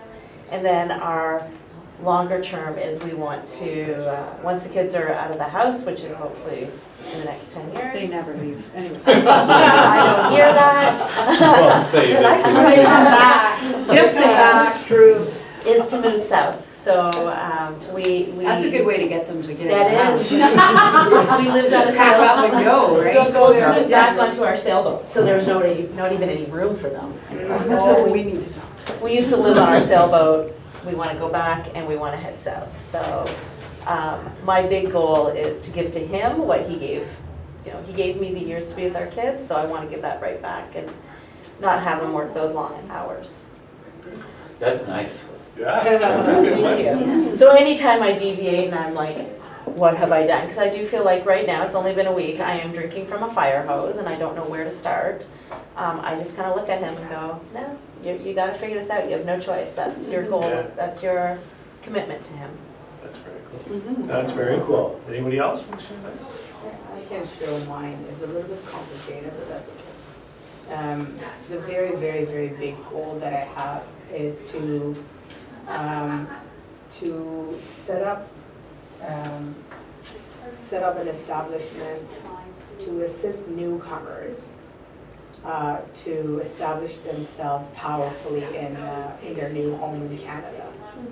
So I have a contact with Immigration Canada. I have not communicated with them yet, but they do have a nonprofit body there that helps with setting up newcomers. Now what I would like to do, so this is my big dreaming, I have no idea how this is possible, is to set a nonprofit organization that will provide the services, settling people in their new homes globally. Okay, so I have a lot of question marks coming out of my head. and to assist people with investments and so on and so forth, establishing people.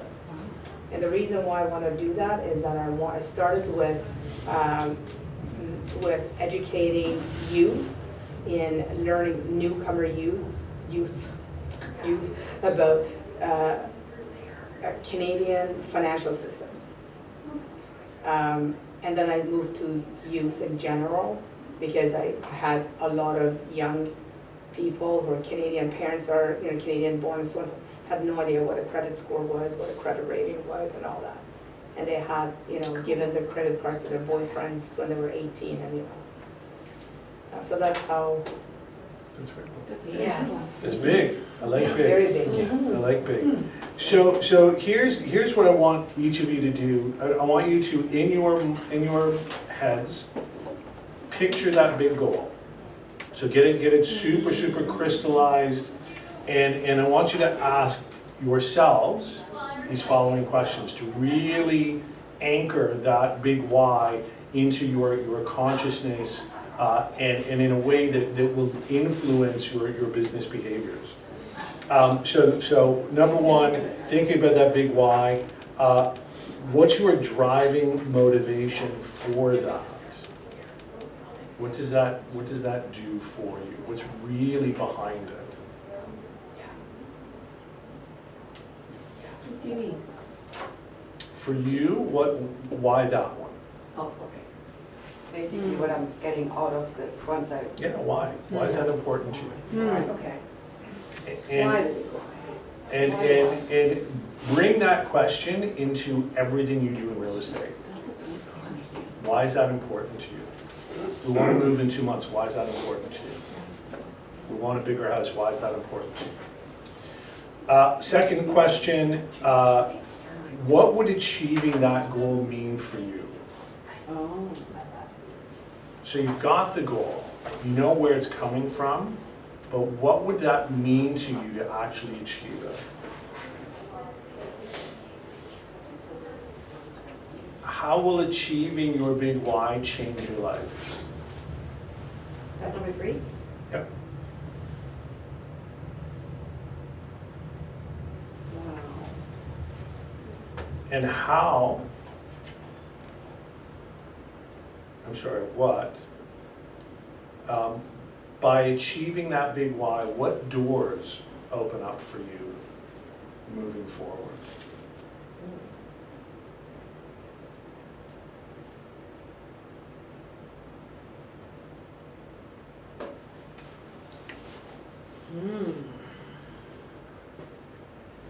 I really encourage you to take that home tonight and really think about it. Last two were how will achieving this change my life, and the last one is what doors will it open for me if I achieve What it? doors will open for you once you've achieved your big why?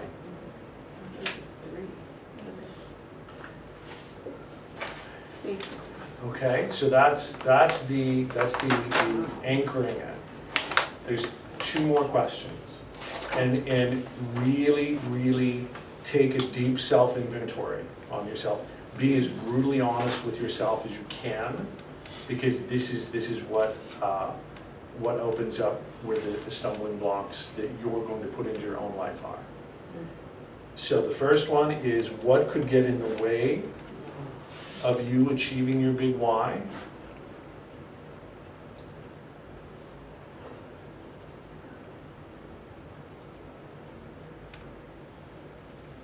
And what are you going to do to prevent that?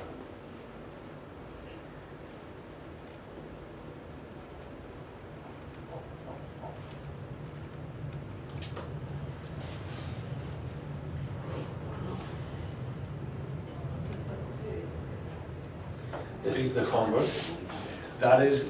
This is homework for life. Yeah, yeah. You're going to do that, you're going to think about that constantly.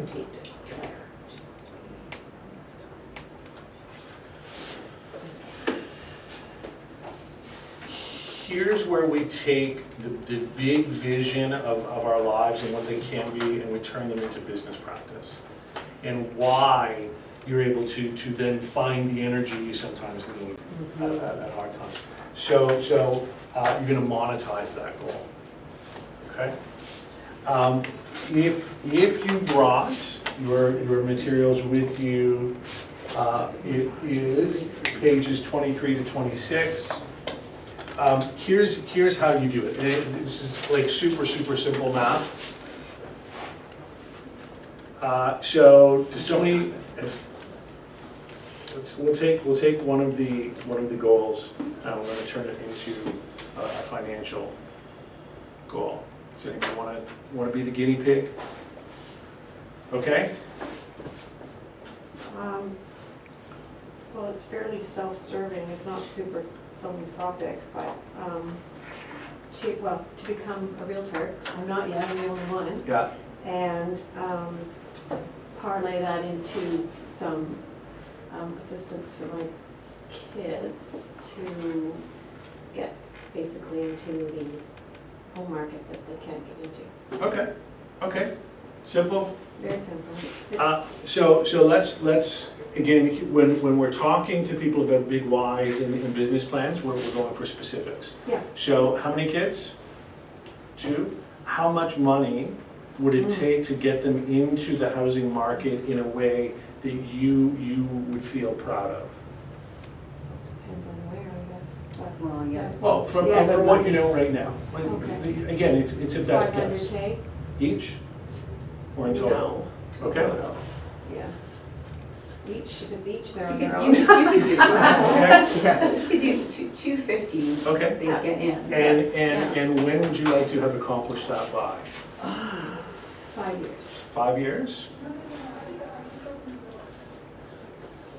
And that's going to be on top of your regular life plans, right? This is in addition to. This isn't all you are putting your money towards, right? Right. So if we were to suggest that your lifestyle is a $100,000 a year lifestyle, would that be? So you need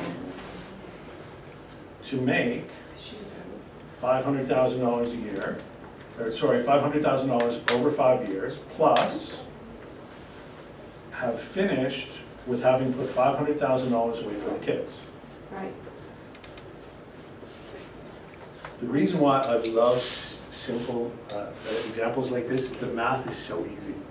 So $1 million over the next 5 years, right? Wow. We've got lots to do So there. there has to be, if we average that out, We can do it in 3 years. everybody can follow the math so far? Yeah. So now we've got lifestyle and we've got your big Y covered. $200,000 a year. Average price point in Toronto, 1.2. Condo? No. average price point in 800. Toronto, Oh, 800. $800,000. Yeah. Not for condos. Condo is 6 Yeah, they're only getting the condos. Yeah. No, we're talking. Yeah, but You're a realtor. we're selling houses. You're putting- So $800,000, Plus. let's, you're talking about the buyer side of that. So we are at $20,000 in commission per house sold. How many of these do I have to do to get that? 10. I like the simple math too. 10 per year. Now, on top of that, because that's what you want to net, Right. right? So now we're looking at what it's going to cost you. So your costs are going to be relative to whatever brokerage you're at, probably anywhere between $20,000, $30,000 a year. If you were selling, in the 200K range. So given that we know roughly what we're at, how many extra do I have to sell a year? One One more. more. Yeah. 1.5. Okay, does anybody want to divide that by calendar year? Just test you one a month. One a month. One a month. If you did one deal a month, A small one in December. if you did one deal a month, could you hit lifestyle and goals? does that become a Not plan? so overwhelming now, huh? That's the base plan. Right. Yeah. If we had 25 minutes ago had this conversation, how far off did you think that was? Light years. So, can you track to that number? Every month, if we sat down and I said, did you do a deal this month? Right. Cool, good job. And then I keep backwards. Also, Can I take a snapshot also- of that with my phone? yeah, Yeah, please. you're allowed to. Also, your kids thank you in advance. They love me. They love me. Yes. Reading great. So really, that's the math exercise for every one of your goals. Very cool. Pick the time frame, figure out what your cost of living is, figure out what your net income needs to be, and then what's the gap. And divide it by the number of years, and then divide it by the number of months. If you want to, if you're like super numbers, you could divide it by weeks. And when we use the business planning tool, we actually do that. So we know how many calls the average person needs to make in a week to get an appointment, to get a listing or a deal. And I can attest to that. The business absolutely get those forms. They're from KW Portfolio. Are they on our website or Andy or to do? Is it business planning? Is that what the form is? When we did all of that, and it comes down to like, you know, it's so doable. Yeah, but here's where Ignite Like gets break it down everybody started first. on that. So if you believe that this is simple, and you believe you can do the business, what we need to do is build your database, and what we need to do is get you in the habit of seeing your business as a lead generating business first, and then a sales business after. Which one comes first? Lead generation. Why? Because that's what everything is. Yeah, if there's no people, then you're not selling anything to anybody.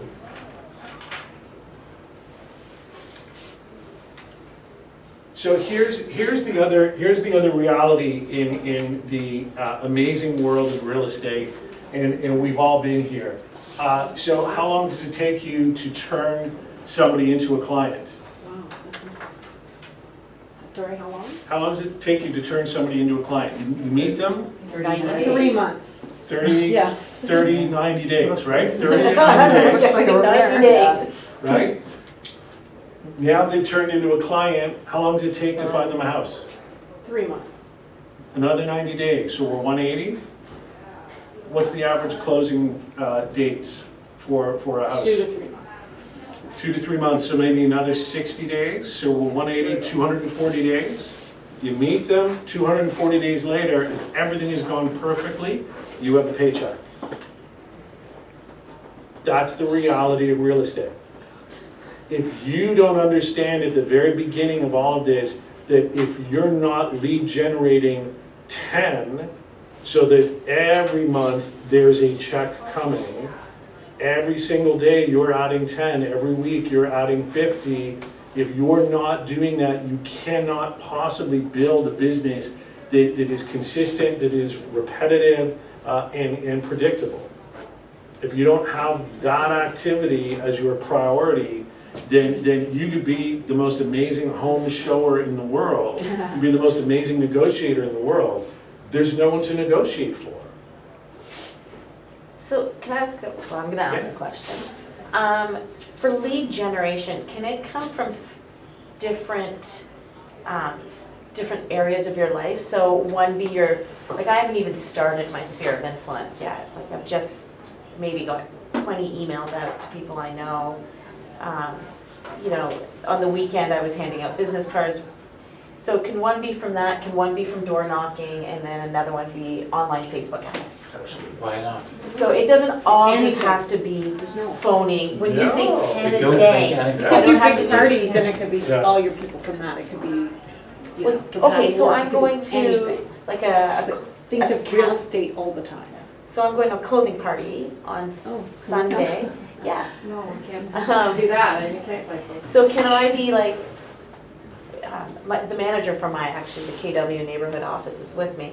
Can I be like farming there? Is that part of my lead generation? Am I 10 a day? Everything is part of your lead generation, everything. So I can Everything. wait to do the phone calls until I'm a little more comfortable and sort of like, Okay, this is Really? the strategy. Let's go back, let's go back an hour. Why do you need to wait? Why do you because I need to wait? really hate them. Because you're afraid. I'm terrified, yeah. Nobody hates it. People are afraid of rejection. They're afraid of what somebody else's opinion of them is. Sure. We then turn that into, I don't like doing it. So you would say incorporate that, so get over that fear. Get over it. Get over it. The reality again is that all of the information in Ignite, in the Millionaire Real Estate Agent, in everything Yeah. that we've developed comes from interviewing the top performing agents of every company in the world. They all have similar attitudes, they all have similar practices. This is all derived out of that. So focused lead generation, how you do it is up to you. We're big believers that you find what works for you, know your strengths, know your weaknesses, but do it. Do it and have a target and do not let the target move. So if you're better at the gym talking to people and you get 2 names a day, awesome. If you need to be on the phone talking to your friends and family to get 2 a day, awesome. If you want to door knock, like do whatever you like doing because you're going to be better at it. Okay. But don't wait to start doing it. Right? It has to happen every day. If you don't build that muscle every day, you'll start to say, well, I don't need to do anything today and tomorrow because Sunday I've got a family thing, there's going to be 50 people at it, I can get 5 names. Because you may not get 5 names. Right? So if you're doing it every day, you will hit your numbers. Guaranteed. On page 29, did anybody see the funnel? It's not here in the PowerPoint. So really, I mean, this is the. I'll do a smaller version and I'll do it in purple.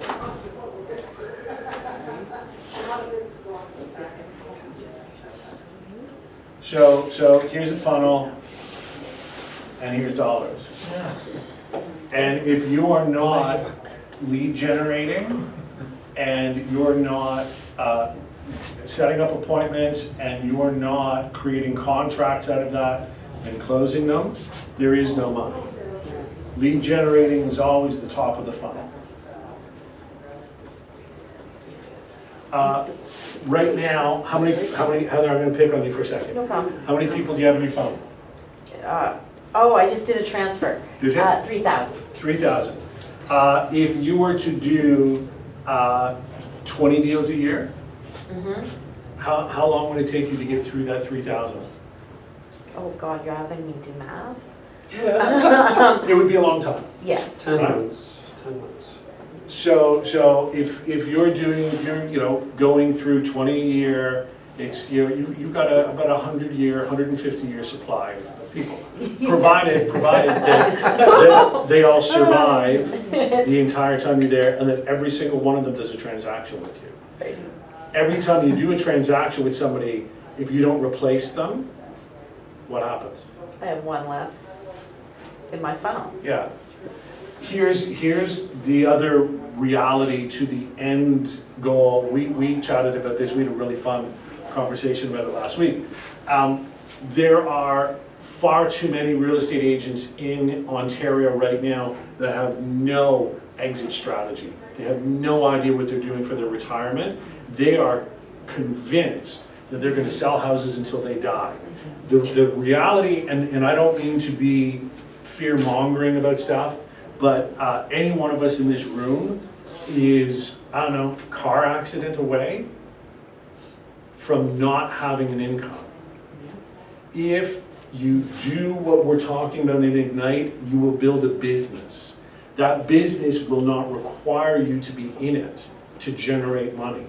If you can't work, you still have something that is funding your life, that is funding your big why. If you want to be a salesperson, you're only going to be generating income as long as you can put a for sale sign on a lawn. And the minute you stop doing that, your money stops. Now, there are a lot of agents that say, well, you know what I'll do? I get the whole business thing, it seems like a whole lot of work, it seems really crazy, I'm not a business person, I'm a salesperson, I love sales. So what I'll do is I'll build up my lead generating system, I'll build up my database to the point where I can sell it. I'm gonna sell my business to somebody. So I want you to think about that for a second. It is doable, people do it, but somebody had said, Marie, I think it was, said, one of her limiting beliefs is everybody knows 3 to 5 agents. I think she's lowballing it, right? You wait, so start Monday, Friday, don't empty your mailbox the whole week. Friday, tell me how many real estate agents things are in your mailbox. I guarantee you it's somewhere between 8 and 12. Unless you live out on an island somewhere. Or say no. So here's the reality of selling your database to somebody. If I were to take my database right now of 6,000 people and I can say we do $1 million GCI a year out of this business, the minute I send it over to Donna and Sandy, 80% of those past people are now going to the next person that they like the most. They don't know these ones. So the value of your database is a really risky thing to bank your retirement on. Building a business is way less risky. Building it in a way where someone can take it over and they have a business to buy, that's a totally different thing, right? So that's getting long and far ahead of things, but again, you need to be replenishing your lead funnel, because you're going to be having people that move away, you're going to have people that die, you're going to have people that do a transaction.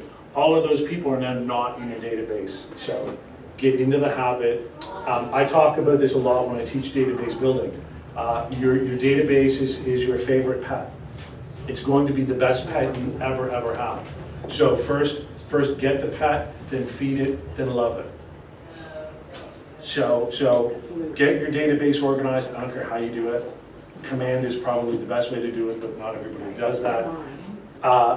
So get it, feed it, put new people in it every day, and then love it. Talk to it, play with it. You've got to be in touch with your database. Take it for a while. If you don't, and this is what so many people do, they've got names in a database that they don't even remember how they got in.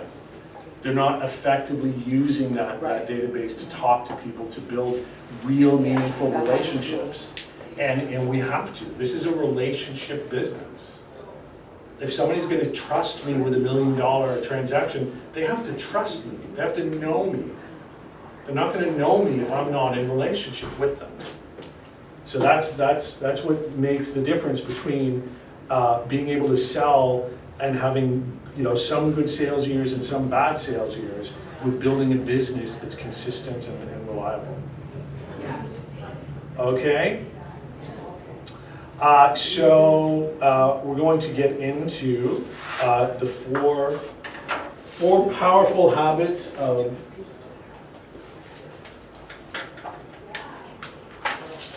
real estate people. So here are your daily 10-4. Get into this habit. This is going to be tough. You are going to, has anybody picked up getting back to the gym in the last couple of years? Or a new exercise routine, done something new, yoga for the first time, spinning? Is anybody not sore the day after their first class? If you weren't sore, you weren't hitting new muscles, right? This is going to make you sore. It's going to make you uncomfortable. I want it to, because it means you're developing new habits and new muscles. So daily, 10 new contacts are being added to your database. What that means is if you, up until now, have used your phone as a database, those numbers are in your phone. Create a database, 10 a day, put them in, right? That's super easy. You can go through, you can start alphabetically if you want. You're going to every single day talk to 10 people. That takes time. So you're gonna have to time block that and say, here's my thing, I'm gonna put it in my calendar, I'm talking to 10 people in my database every single day. For some of you, you've got the best reason in the world to call people. Did anybody in the room switch companies in the last 2 months? Or start at a new company? Yeah, well, last Okay. month, but yeah. Is that a phone call? Yeah, that's the best phone call. It's so easy. It's so easy. Pull, Heather, pull the name on your phone. Pull any name? Yeah, any name. I never use it. Yes, you are. And picture. And the picture. Thank you. Okay, Meredith. Meredith, okay. Yeah. So what's the call to Meredith? If Meredith makes you 10 people for tomorrow, I have to call. What are you gonna say? Well, I would start by asking how she was, and Okay. then I would say, I've got some great news. I know I spoke to you about this about 8 months ago, and I did it. I am a real estate agent, and I'm proud to be working with Keller Williams, and I wanted to let you know. How hard was that? And they love it. How hard Talk was to you that? for hours. Well, Was but that- I know her, Right. Yeah. Yes. so start with the ones you know. Start with the people you know. Start with what's easy. Right there, anybody that's in your phone right now is likely one of your champions. They already love you. They already want you to be successful. Does anybody in your world work in a business that you somehow use the services of? Does anybody sell cars? Does anybody do? And when my friends call and say, hey, just to let you know this is going on in my business, I want that call. A, because we get to catch up. But it's also something that I'm interested in. I want to support them where I can. We get it our own way. So you're gonna talk to 10 people, you're gonna write 10 notes. Why are we writing 10 notes? To remember. Yeah, sure, why not? When was the last time you got a card from somebody? Right. What? No, seriously, when was the last time you got a card from somebody? Long time. Long time? Christmas? Did They everyone have get more cards? meaning for Right. any Really likes me. handwritten or Yes, absolutely. note Yeah. is a lot more meaningful. It's like the old fashioned. Costco has the most amazing set of 24. They're next to nothing. They're amazing. Use the world. So if you spoke to a person, could you write them a note? Yeah. How easy is this? You've already done these things without really having to do anything, right? I'm taking 10 names from one thing, putting them into another, that's it, that's done. Now I'm gonna call those 10 people and I'm gonna say, hey, how are you? If it's somebody that I haven't spoken to in a long time because I've been in real estate for a while, I'm gonna say, you know what? I just realized we haven't talked in like 5 years. How are you? It doesn't take a lot to do this stuff. These aren't like scripts that take a lot of engineering. And then, you know, that same day, you write it out. It was really nice touching base with you again. I'm so glad we reconnected. Hope everything in 2019 is amazing. I'm gonna keep you up to date on what's going on with real estate. Signed, Rick. Oh. Right? And then you're gonna preview 10 homes. Why do you need to preview homes? That's right. So that you know what's Knowledge. available. Yeah, Competence. yeah. Remember, we're professionals. So we should be out seeing things. We should be out, the more you do that, if you do 10 a day, so if you know, there's 2 or 3 agent open houses every day in every neighborhood. You could do 10 in the span of an hour and a half. In, meeting an agent, here's my card, looking around, out the door, make some mental notes, bring the listing, jot in, you know, some pokey little bathroom, and then circle back and see what it sells for. And as you get into this habit, when somebody says to you, so I'm looking for something in this neighborhood of Young and Lawrence, and then you're gonna go, actually, you know what, the last couple I saw weren't great, but they sold for 1.7. And if your budget's 1.4, Right. let's talk about some other neighborhoods. Right? Now that's just going to come out of you because you've seen things, you've been inside them. When somebody says to you, I don't think you're right, I don't think that's gonna sell for that because my neighbors said that they bought a house in actually I was in that house. And it had a family room addition, this one doesn't. So I'll tell you what I'm basing values on. Okay? If you are a KW agent, your daily tracker, so you're going to put in your 10-4s. This is the accountability part of the exercise. If not, I'm going to talk to Carol Ann and Irene. We may end up just putting them up on the board. We'll just put up some big pieces of paper and we can track it so everybody can see. And again, when we're doing this, this is not to make it up. It's not for you to feel like if you don't do your 10, somebody's slapping your wrist. It's really about just seeing some little baby step incremental changes and getting into the habit of being a business owner who's accountable to the commitments they make. So if you say you're going to do 10 and you only do 7, you did 7. That's better than nothing.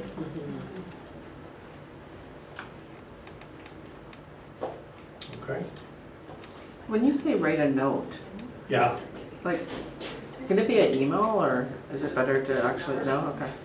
No. And here's the real reason why. Has anybody ever received an email? Jenny, when was the last time you received an email? Like, now? Probably. When was the last time you received a card? Again? Yeah, 4 Months ago? At a minimum. If I asked this question in November, it's been a year. If I asked it in January, it was, 2 weeks ago. Mostly just Christmas cards. Would you suggest like the KW branded notes or just something like the KW branded cards or something a little more personal with your personality in it, or does it not matter? I'm a big believer in you being your brand. So do what's good for you. Okay. Right? Do something that for you gives the image you want to give. So if it's fun and playful, then go Snoopy, right? If it's super professional, then go KW branded. Anywhere in between, it's as long as it's you, as long as it's got your contact info, then we're good. And there is no need to send the same To everybody. It depends on your approach. Sure. So would you would print the contact information on it, or just write it, or just, let's say you go to Costco and buy the cards. Yeah. So would you then, or put in a card, Put in your business card? put in the business card, or? Up to you. Up to you. Here's I'll give you my very own personal opinion. If I get a card, and this happens for a lot of us after family reunion, so we get a lot of people saying, hey, it was great talking to you in Orlando or in New Orleans, whatever, and I work primarily in LA, would love to keep in touch, and their business cards in it. That to me is a necessary thing. It makes some sense. If somebody was writing to me to thank me for something and then put their business card in, I'd go, oh, really? This is about your business card. It's not about thanking me. I want it to be simple and authentic. So would you just write down then your phone number or email? Email and phone number? No, nothing. In the thank you card. You certainly put your phone number. Feel free to give me a shout anytime. Here's my number. Yeah, I think that's okay. So we're going to talk a little bit about the lead generation side of things, but moving from and again, this was one of the 6 personal perspectives. So moving from E to P. Do you remember what that was from the slide? Entrepreneur to Purposeful, right? So another way of saying that is being intentional.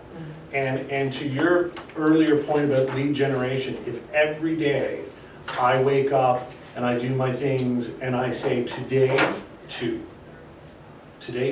I'm going to meet 2 new people who want to talk about real estate, and I'm going to get their contact information.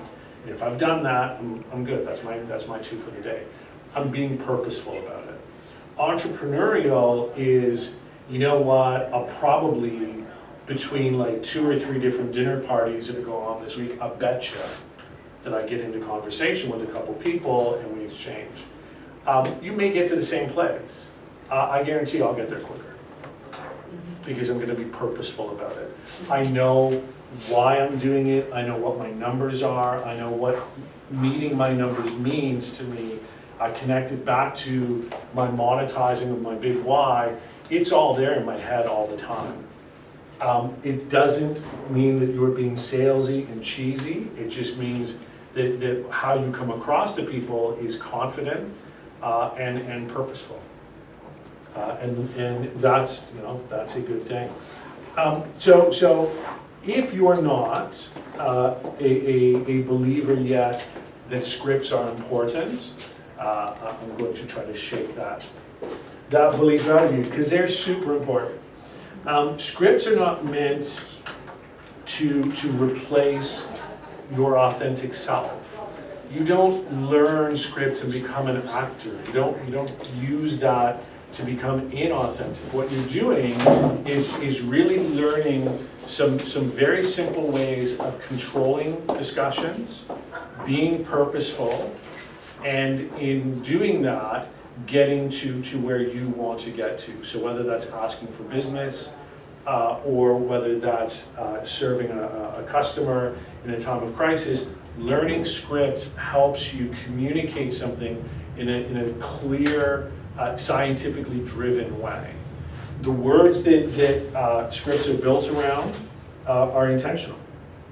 They are, you know, pulled out of the billions of words that there are, and they're there for a reason. So as you saw in the video earlier, there's a real magic behind scripts, but only if you take the time to practice them. So inside the Ignite materials, in every single session, there are practice scripts. So take the time to actually learn them. I would play with them with other people. They're going to sound really, really fake. They're going to sound unnatural, and that's okay. You need to make them yours without changing them. So you can, if you think about, is anybody into high performance, anything, whether it's boats, cars, motorcycles? They are engineered. Your boat was engineered. It was engineered by people that know way more about boating than you do. My motorcycle, I can take motorcycles apart, I can put them back together. I can't invent one. So if I take something off of my bike and put something else on, I can feel the difference the first ride out. Now, it may get me another unintended or an intended consequence, but it's thrown off something else. And the challenge with people is when they take something that's been engineered and they take a piece off, not knowing what it does, and substitute their own thing in, and then they wonder why it doesn't work. So just being mindful of that with scripts. You know, you really want to learn them, and you want to finesse them. You don't want to change the sort of the scope of it. So from a script benefit point of view, what do you think the benefits are of learning anything from objection handling scripts to lead generating scripts to listing presentation scripts? What are the benefits of learning those things? A better conversion rate on the people that you know, people on your list. Yeah. You know, you're gonna have the answers. You build trust. Better relationship as well. Mm-hmm. Yeah. Authority, you probably just present yourself in a more authoritative manner because you know what you're going to say and what words to use.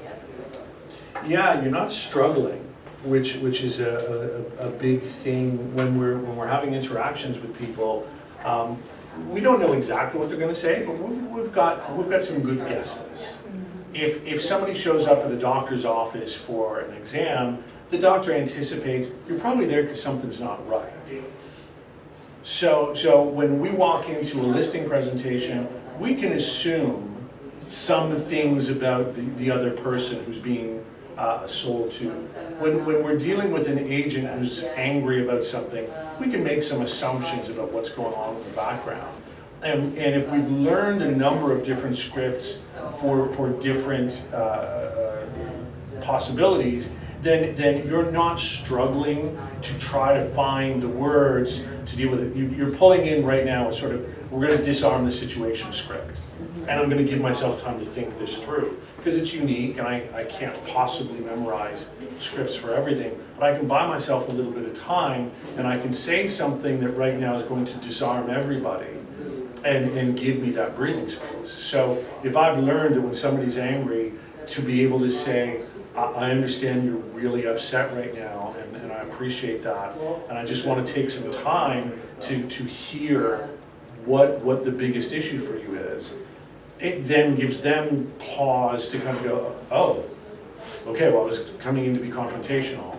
Now I don't have to. Now I can start, and now I can actually think about how do I want to deal with this. If I'm good at the objections of a seller who says, why do I need an agent? If I've learned 3 or 4 scripts, then I'm not struggling to go, oh, well, to be honest, I don't know.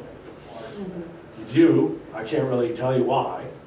But if I've learned something that somebody else has written and used and been successful with, my chances of successfully resolving that are much higher than if I was just trying to, on my own, wing it. Does anybody play music? So is it easier for someone to tell you if we're going to get together and we're going to sort of work on some things, if I tell you what the piece of music is ahead of time versus you showing up and me saying, hey, so what's your Celine Dion knowledge like? Right? I mean, you can't just improvise everything all the time. So scripts, huge. Two sort of big pieces to it is memorize it, like really memorize it, and then internalize it. So internalizing is making it your own. It's being able to sort of to bring some emotion to it, but really take the time to learn the specifics. So did everybody bring their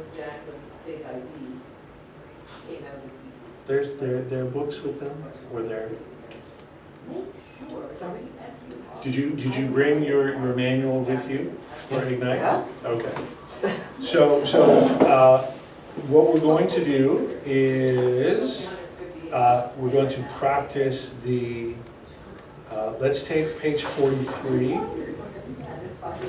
and each of you has the option to either use script number 1, which is new to real estate, or script number 2, which is new to Keller Williams. And I want you to do the following. I want you to read it, and then I want you to say it out loud, and then I want you to turn to your neighbor and say it to them. Okay, so everybody will get the opportunity. There's 6 of you here right now. We've got 3 pairs. So read it in your head, then read it out loud to yourself, and then as partners.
now we have to read it out loud. Read it out loud to yourself, and then, once you've done that, So do you just have read it. partners? Babble along. Just babble along, Okay. yeah. Hello, this is Rick.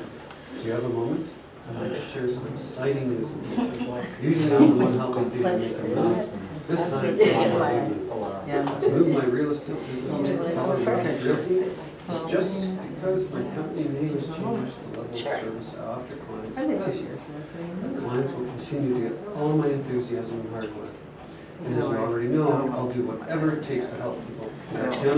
No, you can't even make a phone call, really. And then you do it, and then I'll do it. My web address, what? Read it yourself. Out loud. All right. I thought it was about sharing my story.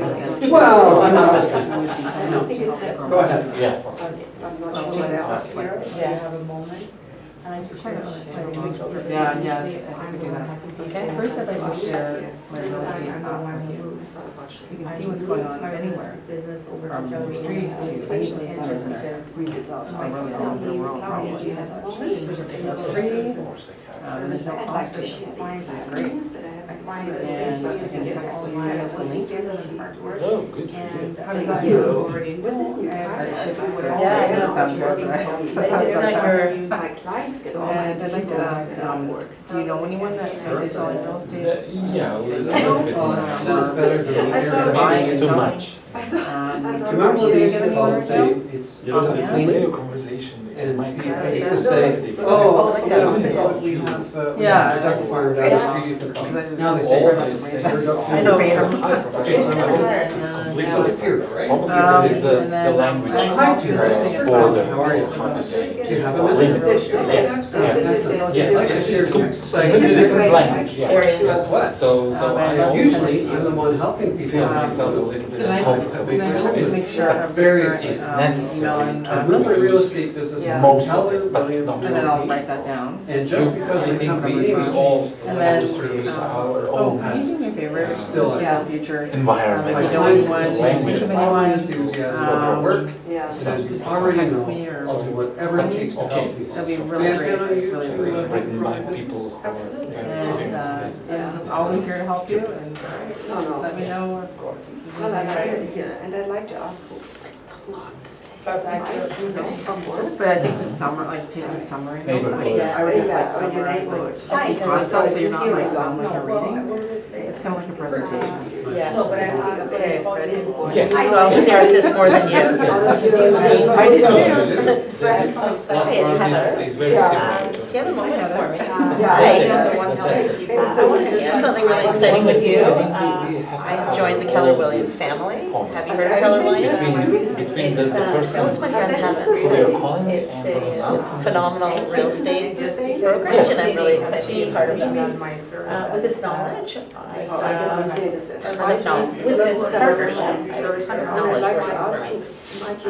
Not only do my clients, potentially you, will get my enthusiasm, but you're gonna get my hard work and a great machine behind me that's gonna be teaching me all along the way and mentoring me and guiding me along my I'm just process. waiting for them.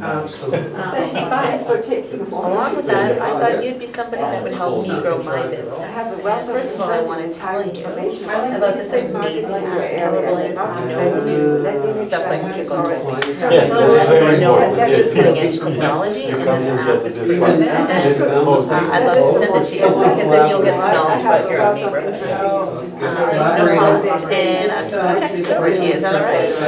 Oh, do me a favor, please, if you do hear from someone. I'd like to ask you, do you know anybody from work, from your book club, in the neighborhood who might be thinking of moving, downsizing? For your time and help. If you do, could you put them in touch with me? Maybe, do you have anybody right off the top of your head?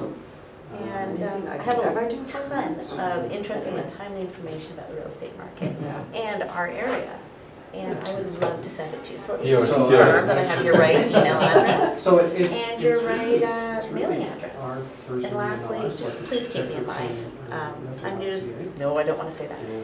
and gives all Keep me in the mind. information you were giving someone. If you think of anybody, please pass them along my name. I'd be happy to send them the app. And thank you very much for the time. It even gives the person's name, so. But And I think it'll get definitely, on your name. It will. For me, it's very difficult. Yeah. For instance, I always have challenging. my Yeah. building when I used to work. Because it's like hard, like, I was wondering, like, And I have if I went to do like a a intro, talk to them, get their address. and this is must Yeah. for me to go there Yeah, and to I would do the acknowledge research the before. kind of stuff. Yeah. Okay, does everybody As I have a will chance speak to in do it? English, I have to be prepared. Yeah? You guys are great. I was just eavesdropping a little bit. And honestly, you don't know how you sound when you talk because you're thinking about what you're saying. Maybe that's a good thing. It is a Yes. good, well, you don't know how good you sound. I have a funny joke to tell you. My very, very first Bold, I was, my partner was a 30-year veteran in the East End in real estate, and we partnered up for scripts. And we sat back to back, and she read. She literally read from the script because they said, do this word for word. And I listened to her. I'm sitting beside her in a class. I know she's reading, and I know I'm her partner, and I still couldn't tell that she was reading. Right? So you have this, you know, again, your belief, Heather, like you were saying, about how people feel, they don't. So if you need to have the script in front of you, It's funny, when I was reading it out, like just to myself, I thought, this is hokey, you know, this script. When I was saying it, it sounded genuine, you Yeah. know? So, read it, say it, and then say it to someone else. Yeah. Which is your call, right? That Maybe to someone else record is your and call. then just. Yeah, memorize and then internal. Pam, you know, if you're gonna make some changes, that's fine to Yeah. make it your own, Yeah. but be careful of changing things too much. Yeah. Yeah. The one thing I don't is the God a minute, because you can get a no from that. I don't like questions that can have a no. Yeah. You know, God a minute, they wouldn't have picked up the I phone if would- they didn't have a minute. I wouldn't Yeah. use God a minute, is that in one of the scripts? Yeah, I would yeah. say, do you have a free Do 60 you have a seconds? moment? Yeah. Oh, that's Yeah. I don't even 60 say that. seconds? Yeah. I Yeah, have someone that's done this script, he's a good friend of mine, so when he calls me, he's still a real estate guy, right? He goes, hey, it's Glenn, Rick, you got a minute? I said, Glenn, I wouldn't have answered the phone if I didn't, you know, so I It don't know never- about that, but anyway. it I'm willing never to try. ceases It's to amaze should- me how many people Yeah. say, no, I can't talk right now. This is Why'd you very pick up funny, the phone? because I listen to some of Irene's calls, and she does, she'll get somebody and say, hi, it's Irene Kashansky from Keller, do you have a minute? Oh, no, totally, go take care of that. And somebody said, so like, I've got stuff on the stove, like, then why did you pick up the phone? But people do this instinctive, like, if a phone rings, it must be an emergency.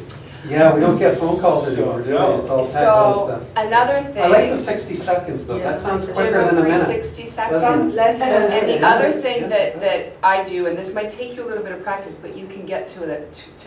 Do you know what? I'm a little bit busy right now. Awesome, I'm so sorry to bother you, I won't keep you, but has anything changed with your real estate plan? Right, like really, do you need more than that? Because they think you're gonna keep them on the phone. Now, this is if you're calling for follow-up or something Yeah, I was quick. going to Yeah. say, not the first time. Somebody, yeah, if it's somebody that you know you want to have a conversation with, then call back. But if you're just trying to ask a really quick question, just ask it. I'm so sorry, I won't keep you. Boom. So one thing I did when we were practicing is when it says, I'd like to share the real estate app with you, I interjected, did you know, or Keller Williams has cutting edge technology. Because when I was trying to figure out which brokerage to sign with, what I heard over and over again from different people who aren't real estate is Keller Williams. Their technology is cutting edge and they are pouring so much into Yeah. their technology. And that and a few other things is really what sold me, is that if, you know, like look at taxis versus Uber. If you're not on the cutting edge of technology, you're gonna get left behind. So I interjected that just from my personal knowledge. Is that okay? Yeah. Absolutely. Yeah, because you're not changing the structure. Yeah, okay. Yeah. So I'm gonna, just before I leave you guys with Philip, so for the calling portion this week, for tomorrow, if you guys can either get your phones or if you have some sort of list of people that you know, and practice some of these scripts on the people that you know. So tomorrow's gonna be unstructured. Get on the phone as close to 9 o'clock as you can, 9:30, but just get on the phone, time yourself, make a note of the number of calls you make and the number of contacts you make. So the calls are literally the dials, the contacts are that two-way conversation with an adult who speaks English, right? And then Wednesday, we're gonna do the call portion in here. Carolyn's gonna be here sort of 9:30, 10. I'm gonna come in maybe just a little after 9 o'clock. So whoever wants to come and actually do calls from here, we will either work with your sphere if you have a list. Andy will have do not call lists on streets around some new sales. So we're gonna do the calling portion in here, just to get you guys into the swing of things and to keep you on track as well. And then the plan after that is to go to some open houses together. We'll do like a little caravan. Perfect. Okay? Andy's gonna send all of you an email with all of this. You don't have to remember. Just wanted to give you that. Okay, thank And you. that's okay, I'm from a different office, if that's okay. Yeah, It's the KWA, Heather. Yeah. Okay, bye guys. Okay. Thank you. So we're going to sort of move towards the end of session 1. But what we're going to do now, so we've talked about scripts. The following few pages you've seen in your materials have a bunch of scripts for different things. So go through them all. Every script you can read and learn is a good script to have. It'll sit somewhere in your consciousness. And again, so you've got 10 calls to make, 10 cards to write, 10 people to add to the database, and 10 things to see. But we're going to talk now about lead generating and how it works into your plan. And this really, this is a huge thing. So you're going to find all kinds of things thrown at you in real estate. Absolutely. If you rely on your memory, I can tell you you're going to drop balls all over the place, even if you have the best memory in the world, because real estate shifts radically minute by minute. So however you do this, we do ours on an Excel spreadsheet. Irene has a tool, we're happy to share it with everybody. It's allows you to sort of get in, but really time blocking is how everything in your world gets simple. We have a ton of different things to do. We have a ton of different goals, but if everything is scheduled like an appointment, you will get it done. If you wait for free time, you won't find free time. You will fill it with something else. So looking at our list of priorities, most people would say, my physical well-being, huge priority. I want to be healthy. I want to be happy. I want my business to be successful. I want to have family time or solo time because I'm tired of my family. I want to do things. I have a hobby. I have a group that I want to spend time with and out in the community and be a volunteer. And so many people say, I have all these things, I don't get them done. And most of those people, if I say, pull out your calendar, I want to see it, their calendar, it's not something they live by. So if you want to be in better shape, time block your workout. If you want to have time to cook with your family, time block cooking with the family. All of that stuff can be put into a regular day. If you don't though, and if you don't checklist it, it won't happen. So make sure that however you set things up right now, you've got attending Ignite. When Ignite's finished, that's going to be your lead generating time, and you'll have already worked it into your schedule. So however your life looks, whatever the stresses are in your life, go to the calendar first and say, how do I make sure I do this? If I'm not eating properly, probably because I haven't scheduled lunch, right? I mean, how many of us eat in our cars? Okay, you don't because you're German, but everybody else does. No, that's actually. I have done it before. I got They don't even have cup holders till a few years ago. So one of my It's one of my big whys at one point was to own an Audi, because I had looked for years and years. So I okay, here's the date, and I went out and I bought an Audi S6, and I made a joke in the dealership, and I said, so just one cup holder, and he looked at me like dead serious, and he said, we drive our cars, we don't eat them. Gotcha. Yeah, so, but again, whatever it is in your life, if you schedule it, it will happen. And what you will find by having all those things actually time blocked, and by getting all the things done in your day that you really want to get done, and every week and every month, the stress level in your life just drops. And that gives you so much more energy to do the other things well. In our world, Irene and I, when we do our calendar at the beginning of the year, the first thing we put in are our vacations. Because that's super important. If you're not energized, if you love to travel, you don't travel, you're gonna be miserable.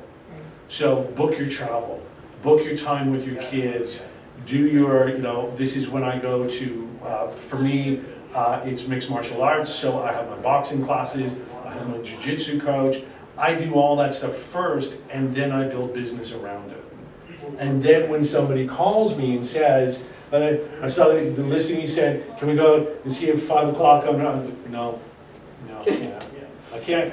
And I don't say, because 5 o'clock is barbecuing time, I say I have an appointment. I'm sorry, I already have an appointment at 5, could we do 7? Or do you want to do the next day? It's having that kind of control in your life that builds the balance that you really need. And again, how crazy would it be to only have business in your life?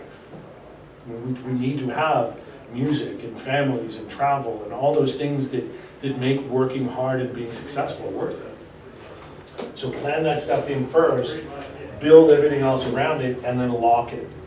I cannot call my lawyer and say, you know what, I've got a free hour tomorrow, I'm just gonna pop by your office and do something. I can't call my doctor and say, I feel like coming over now. People think that real estate agents aren't professionals. It's usually because we don't make them think they're professionals.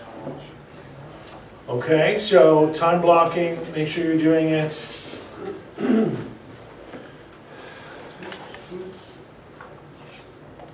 Live by a calendar. So we don't have an agreement of expectations, but you might. In the world of being business partners with people, you should always have some kind of an agreement.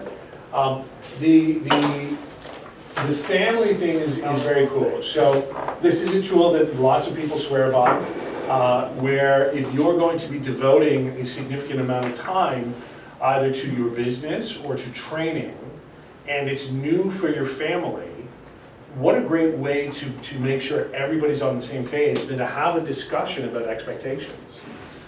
There's nothing harder, particularly for parents in the room. If you've got younger kids and you embark on this new venture and suddenly you're not home a lot, and they start to say, why aren't you home? Why aren't you home? And I have to say, well, because I'm out working, and if I don't do this, we don't have Italy. And that's kind of a shitty position to put the kids in, trying to get them to understand something after you made the decision.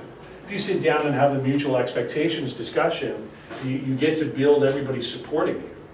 So here's what I'm doing with my business. I'm about to grow it. It's going to mean the following things. I hope you understand why we have to do it, but tell me now, where that's going to be a challenge for you, and we can probably schedule some things around it. So if you're worried about me not being home as much, how about Sundays? I'm gonna pull my calendar out. How about every Sunday from 2 to 4, we have just us time. We're gonna do that. I will never ever break that. Right? That's a very cool discussion to have with somebody. And putting it all together. So action plans. You do need to prepare for your next class. So again, there's the, in your materials, there's sort of the videos to watch for the next day. You can go back and review some of the scripts. You're going to be doing calls tomorrow morning, so take some time and practice that stuff. Anybody with any sort of an aha from today? And just scared or paralyzed? Or I'm feeling better that I can achieve this. I was trying to on my own. I was saying earlier, I had all these false starts, right? Because I really didn't have anything to rely on. No script, just my own knowledge, which was based on the guy who was at my brokerage and sat in the same chair for the last 20 years and said, oh no, I don't know. Agreements, no, I don't put, I trust people, and agent agreements, no. And, he wasn't the guy to be listening to, right? So, this is good. Yeah, good. It's very, Cool. Anybody else? I had one when I was talking to, we were interacting, Irene and I was thinking about how, I'm worried about not being knowledgeable enough, and also another thing for me is having cultural difference. That's something that is really scary for me. What if they think that, oh, what are you, we're not quote unquote Canadian. I know it's not true, but it's, it's on in the background. So for that, Donna said that if you're being competent and being professional, doesn't mean that you know everything. It means how to interact Yeah. when something comes up that I don't know. Yeah. That was really, Yeah, we're professionals. It's so funny, you think about real estate as a profession. So real estate as a profession takes time to get into it, but relative to the rest of the world, most people in Ontario can become real estate agents in 6 months to a year. Whereas lawyer, doctor, CA, you're looking somewhere between 4 and 6 years of applied, then there's interning and everything else. We have the ability to out-earn all of those professions. It's phenomenal. The opportunity, the potential is there to do that, and no one restricts how much we can earn. In Ontario, as a family physician, do you know that OHIP has a cap? Yes. Yes. Someone's put a cap on the earning potential of someone who is dedicating their lives to helping other people and who put in hundreds of thousands of dollars in education. Ours was about $6,000, 6 months, and no one puts an earning cap on us except us and our behaviors and our skill sets. So take the opportunity to really get that. We have the ability to have the biggest whys in the world and actually make them happen. We could do phenomenal things with our abilities.